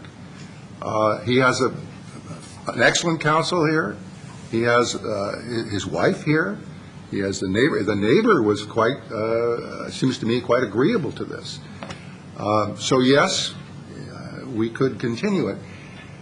But I think personally that we have no evidence at all to make us believe that the parties will become any closer, having heard everything we've heard, and to simply delay, personally, would be, I think, an unfair situation for the builder. But I'm very respectful of you, and I also think, listening to the conversation around here, your vote is going to be particularly important. And so you may get whatever you want anyway. There you go. So anyway, that's what I wanted to plead to you. Before we go on, Ms. Davis has something to add. Condition 13 is very specific about planting 4 24-inch box trees and filling in the hedge material on the applicant's property, so we may want to modify that condition. Okay, Commissioner Rice, did you hear that? Yeah, I'd like to remove that condition. Thank you for pointing that out. And how about the seconder? And that's agreed upon. Okay, thank you. So we're going to come to a vote, and I'm trying to figure out what I'm going to do. This is a very difficult situation, and I certainly don't mean to be punitive with my feeling on this. And I really wish if the only thing I saw was, a few plantings here that would really solve the problem, that could be it. But I think what I'm concerned about is that sometimes through the streamlining process, things slip through. And for me, the overall design, I think, could have been refined a bit to somehow accomplish preserving some views and also not having to worry about 48, 60-inch kinds of trees to be planted. And so for that, I probably will not support the motion, although I hope that they certainly work it out and either plant trees wherever they can do the best, if this is the design we're going to end up with. So on that. Excuse me. What you just said was it doesn't make any difference what plants they put in, because if you don't approve the project as No, okay, let me clear. Commissioner Kane is not objecting about plants. He's, as I understand him, and I think it's a very principled position, says this isn't done right. This house doesn't belong there. So it's not about a screen. Maybe I've misunderstood you. I thought you just said you hope they work it out. Does that mean build a one-story house? No, I hope that they work out where they're going to plant the plants. I hope they work that out between them. I don't know what's going to happen to this. You don't have your fundamental problem you just told us you have. My fundamental problem is that I think that the house needed to be looked at with a different approach. It didn't need to be one story. They have the right to build a 2-story home. It's what you can do with massing, I believe, in homes to somehow reduce the perceived visual that the home is too big, and perhaps if it wasn't as tall, if it somehow could have been refined so it was 3 feet lower, we wouldn't be worried about trying to plant trees that were going to be 30 feet tall. That's what I'm concerned about. So whatever, that's probably why I will not support the motion. So, okay. With that, I'm going to call, unless I have another comment, I'm going to call the question.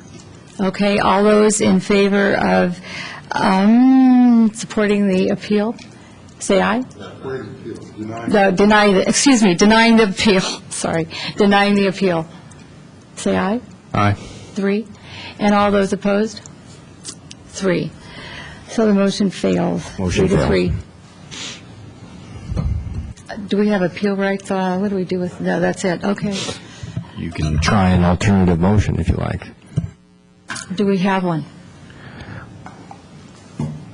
Okay, Commissioner Rice. Well, I'd like to hear, I think I understand where Commissioner Kane's position is, and basically this house doesn't work for you. If that, and I didn't hear that from you, and I don't know from Commissioner Sayoc, what gets us someplace for the two of you, if anything? Commissioner Sayoc. I suppose I completely agree with Commissioner Kane in terms of the macro issue. If this were before us, I probably would not agree that this is in keeping with the neighborhood. That being said, because it is an appeal, I do think that with an appeal, I have to look at it in a different light if you're overturning something. What my primary concern is that I guess there's two. One is, if the house weren't so large, we wouldn't have to deal with what type of screening is necessary to hide the house, and what type of, so that's the biggest issue. But because the house is large, we are dealing with the screening, and it does sound, although it sounds like many of you disagree with me, I do feel like we could come up with a possible compromise if we allowed if we gave the applicant and the appellant a little bit more time to reach that compromise. Maybe I'm wrong, and maybe I'm just hopeful, and that next month or whenever, when this comes back, it won't happen. But I, myself, sitting here, cannot see a compromise, and I don't want to close the door for that. Okay, I see two hands up. Commissioner Bourgeois was first, and then Commissioner O'Donnell. I know you didn't ask for my opinion, but I think I should give it because I am so on the fence on this, because I agree in principle with what Commissioner Kane said. I think the neighborhood compatibility issue is the overriding issue for me. I think the screening thing can be solved pretty easily, and I disagree with Commissioner Sayoc. I don't think the parties are going to come to any more agreement. I think we need to make a decision on the screening and move on. The reason I voted the way I did is because of something Commissioner O'Donnell said, that I don't think we should, because we don't like the process and we don't like how this ended up here. If it hadn't been for this screening issue, this wouldn't even be before us.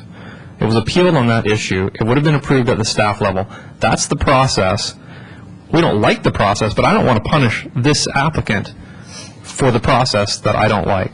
So I'm right on the fence, but that's what tipped me to supporting the motion. And I would be comfortable in supporting this motion if we could find a way that they would work it out. And I don't know how that happens, but anyway, Commissioner O'Donnell. You know, when you tell two people that if you don't work it out, you will lose, you have just armed one side. So you're no longer talking about fairness or equity. You're saying how important is the project to you and how much are you prepared to pay, no matter whether the demand is reasonable or unreasonable. And that's exactly what we're saying here. It was 3 to 3, and I guess I've heard two. I have one very principled commissioner who can't be swayed. But then I have two commissioners who say, well, we're really talking price. All we're talking is price. You guys go back, but keep in mind, it's not going to get approved unless you work it out. Now tell me, if you were, let me finish, if you were negotiating this, and you were the side that said, your project will not go through unless you satisfy the other side, how strong a case did you just put the other side in? And that's fine. I just wanted to tell you, I'd like to be in that position where I'm representing a client. Thank you. I object to you calling it a price. It makes it sound less than. But I think I know. But this is a very difficult situation. It's not ideal. if we're trying to work for a solution here, we're all going to have to compromise something. And I would rather not. But I'm really not sure, Steve, I guess, Commissioner Rice, what that would be for me. I mean, I try to, if I could be assured, I just, at this point, since I have no vested interest in this, my vested interest is both parties, or all parties, all three neighbors that are now all trying to work something out, and that's what I'm hearing. So where does that leave me? I don't know, except with what I just said. So my spirit is in the spirit of somehow reaching a solution, resolution, and a compromise, in the form of a compromise, obviously. Commissioner Rice.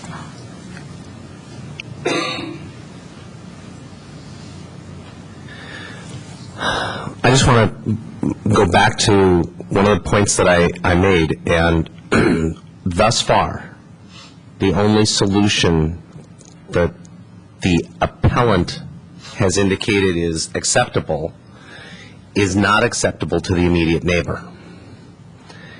And I think what the immediate neighbor has put forth is an incredibly generous offer that satisfies that immediate neighbor, satisfies the applicant, and I think in my judgment should satisfy the appellant. Now, they've indicated that it doesn't, which leads me to question what will. And so I don't know where else I go. I think we're all there. Commissioner Bourgeois. Another way to look at this is, what is the alternative? The alternative is to grant the appeal, which means what? Which means they go back to the drawing board, and I don't think they're going to come to any greater conclusion after all these meetings. Deny it, or, deny it and say you got to redesign the house. They've already indicated that they're not going to do that, so that's going to get appealed and go to council. So, when we look realistically at what our options are, I think the motion that was made is probably the most realistic solution.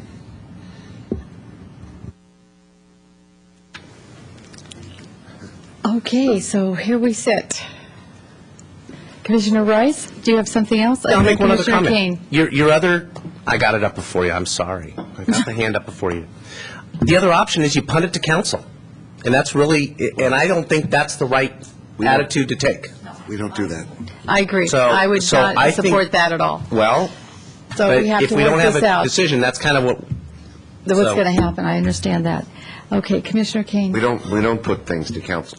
We make decisions here. And your motion said this thing complied with the residential design guidelines. Your motion said it complied with the language on demolition. And that, I can't do that. And so if the appeal is upheld, and that means DRC is overturned, there may be action beyond that on the part of the applicant, and then we'll learn from council what we're supposed to be doing. But we're not legislators. We're not here to give our opinion. We're not here to design houses. We are in a quasi-judicial proceeding, and I cannot therefore say this complies with the demo language. I cannot say that this complies with residential standards and 225 neighborhood compatibility. What do I do? What do I do? It doesn't, Tom. What do I do? How do I? Your position is crystal clear. Thank you. Commissioner Rice. If I can do it without going through all the rigmarole, maybe the conversation has swayed one or both of you, for all I know. I'm going to remake the same motion. See if either one of you changes your mind, because otherwise I don't know where nobody else is coming up with it. Or to die for lack of a second. Can I ask the staff, Mr. Suda, is there, can you offer any guidance to this? Well, I just got out. I mean, you've heard us, and we're struggling here. I got out the What can we town, the commission's bylaws, it does state that in case of tie vote, the motion fails, and it also states that in those cases where a motion fails, it's necessary to make a new motion. In other words, they don't, Right. you need to take some sort of action tonight. Right. We will be making a new motion. It's just, what is it going to say? So that's, okay. Commissioner O'Donnell. Since we have to make a motion, I'm not going to make it, but I guess what I'm saying is, and perhaps I didn't state it correctly, but obviously we're at 3-3, which means either, well, one person's got to go one way or the other, and we could get something decided.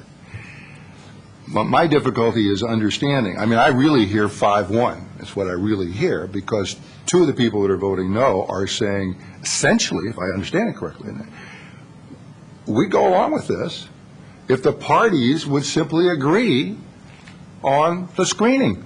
So we're not talking about screening versus Michael's reading of the statute. And so if what we're really saying is the only thing that is preventing two of us from joining the other three is you want these other people to reach a settlement out of this, then I suppose you could say, tell you what, we'll continue it till the next meeting and give them a fair opportunity to work it out. And if they don't work it out by the next meeting, then we'll bite the bullet. You know, I've told you my view. When you hand too much power to one of the sides in an arbitration or a mediation or any other kind of dispute, it doesn't help the settlement. But that's merely my view. And I would just say, as a footnote to Commissioner Kane, I have been interpreting statutes for a long time too, and I do not read the statutes the same way you do. And it has been my experience that the council doesn't either. I'm not saying I'm right. I've had this conversation with the council, with you present, I mean, when we've had meetings, and I said to the council, you folks write one thing, we go along with that, and we get reversed, and we listen to the reversals. And that's called gloss, and we then decide how to interpret what they said. And as far as I'm concerned, life is not as crystal clear as your position, but you have a wonderful position, and there are no problems in that armor. So I don't attack it. I just say I don't agree with it. Okay, Commissioners, we do have to come to some solution tonight, or another motion, resolution, and I'm struggling. Okay. Okay, you might, Commissioner O'Donnell? Well, let's roll it out. As I understand the problem, it's the desire to try to have the parties reach some kind of settlement. So my suggestion is we continue this matter until our next meeting to allow the parties a reasonable time to try to reach some kind of compromise that they can bring back to us. I would hope that they will report to us what they did in trying to reach that so we can judge the bona fides of it, that it was good faith. And if they are unable to reach that decision in whatever the period of time is, we will no longer feel bound not to make a decision. I'm not saying what the decision will be. You'll get to vote whatever it is. So my motion would be that we continue it until the next meeting with that understanding as to what the purpose of the continuance is. We can't force people to do this, but that would be the suggestion. I like the direction of that motion. I need a second on that. Oh, Mr. Suda? I think that's a good suggestion. One other alternative that just creeped into my foggy mind at this point is, and at the risk of upsetting the commission, an alternative is to approve the project tonight and add a condition that the screening plan come back for your approval prior to issuance of the building permit.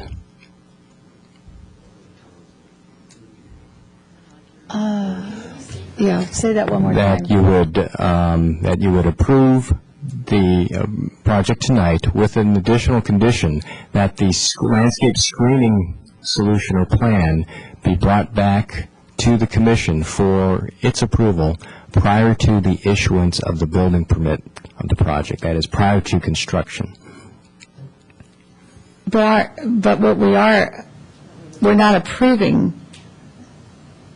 Okay, it would be approving. It would be approving the appeal. So I throw that out as an alternative. Be approving. Commissioner O'Donnell. I like that when I first heard it, but when I think about the mechanics of it, I'm not sure it works as well as the other one. That is to say, if we say, okay, the project's approved, but you can't get a building permit till you agree, there's no time sequencing. And I like the idea of saying, okay, you want more time to work it out, fine. You can have that time. Tell us what you did, come back, hopefully you'll have worked out a settlement. And that'll get everybody but Mike, I think. No, they could come up with a solution. All right. Yeah, they could build a one-story house. Commissioner O'Donnell, yes. So do you want to? So I think it is better to have this beginning and end. Your suggestion, although very attractive, I don't think has an end point. I would prefer the first, Commissioner O'Donnell's motion over your, Mr. Suda's suggestion, just because it's cleaner and it's simpler. So I already asked for a second. I'm going to ask it for again. A second to the motion? Okay. So I will second the motion. Okay. We are putting a date certain, right? Certain So on it this. will be Yes, January 9th? Is that 9th. how, I think that agenda could. Room on that agenda? It will be on the January 9th meeting. Thank you very much. Okay, so we have a motion to continue. And how did we phrase that? That they would work out the, okay. They would use the month period to attempt to reach a settlement on the screening, and they would report back to us on how they did and what they did. So Right. if they are unable to reach an agreement, we can judge the good faith. Right. Excuse me. Commissioner Rice. I won't be supporting the motion because I think, I think they've had time, and I just want to put that on the record. Commissioner Bourgeois? I'm in the same boat. I don't see any point of sending them back to the drawing board together. Oh, dear. I hate to throw a monkey wrench into the thing, but I don't see the point of continuing it. Commissioner Kane? I'm going to support the motion. I'm going to support the motion because maybe they'll try to get in compliance with our language in the next month, or they will realize what this process is, what this commission is like, and maybe that can motivate a little give and take to have to go through this again. I'd give them another shot. And I will be supporting the motion as well. So, all those in favor of the motion? Aye. All those against? Nay. That's 2 against, 4 in favor, and 2 against. Commissioner Rice and Bourgeois against the motion. Thank you very much. And we'll see you back on January 9th. I have a question for staff. Question of staff. Randy, what we just did is, can someone appeal that? No. Okay. Okay. Commissioners, we have about 5 minutes before I'm going to call to extend this meeting, and I really don't want to do that. I'm sorry, we're still running a meeting. I'm sorry. Excuse me, I'm still running a meeting. Yeah, you go ahead. She just did. Okay. Yes. Thank you very much. You certainly can talk to them offline. It's just that we're still in a meeting process. Thank you. All right, so, thank you, Commissioners. I know that was tough. New other business. 6, election of chair and vice chair for January 1 through December 31st, 2008. And I believe you did read the email on that will be, that election will be held in February. After the announcement, no, it's a legal issue. Policy. It would be helpful if you just formally. All right, well, then let's have a I'll move motion to on. continue the election of chair and vice chair to the February 27th meeting. All right. Second. 22nd, right? 27th? 27th, February, okay. Thank you, Mr. Commissioner Rice. Do I need a second on that, please? From Commissioner Bourgeois. Thank you very much. All in favor? Aye. Opposed? None. Everyone's in agreement. Report from the Director of Community Development. Mr. Suda, do you have anything further that you'd like to drop by us? Okay. And any commission matters? Seeing none, I adjourn the meeting.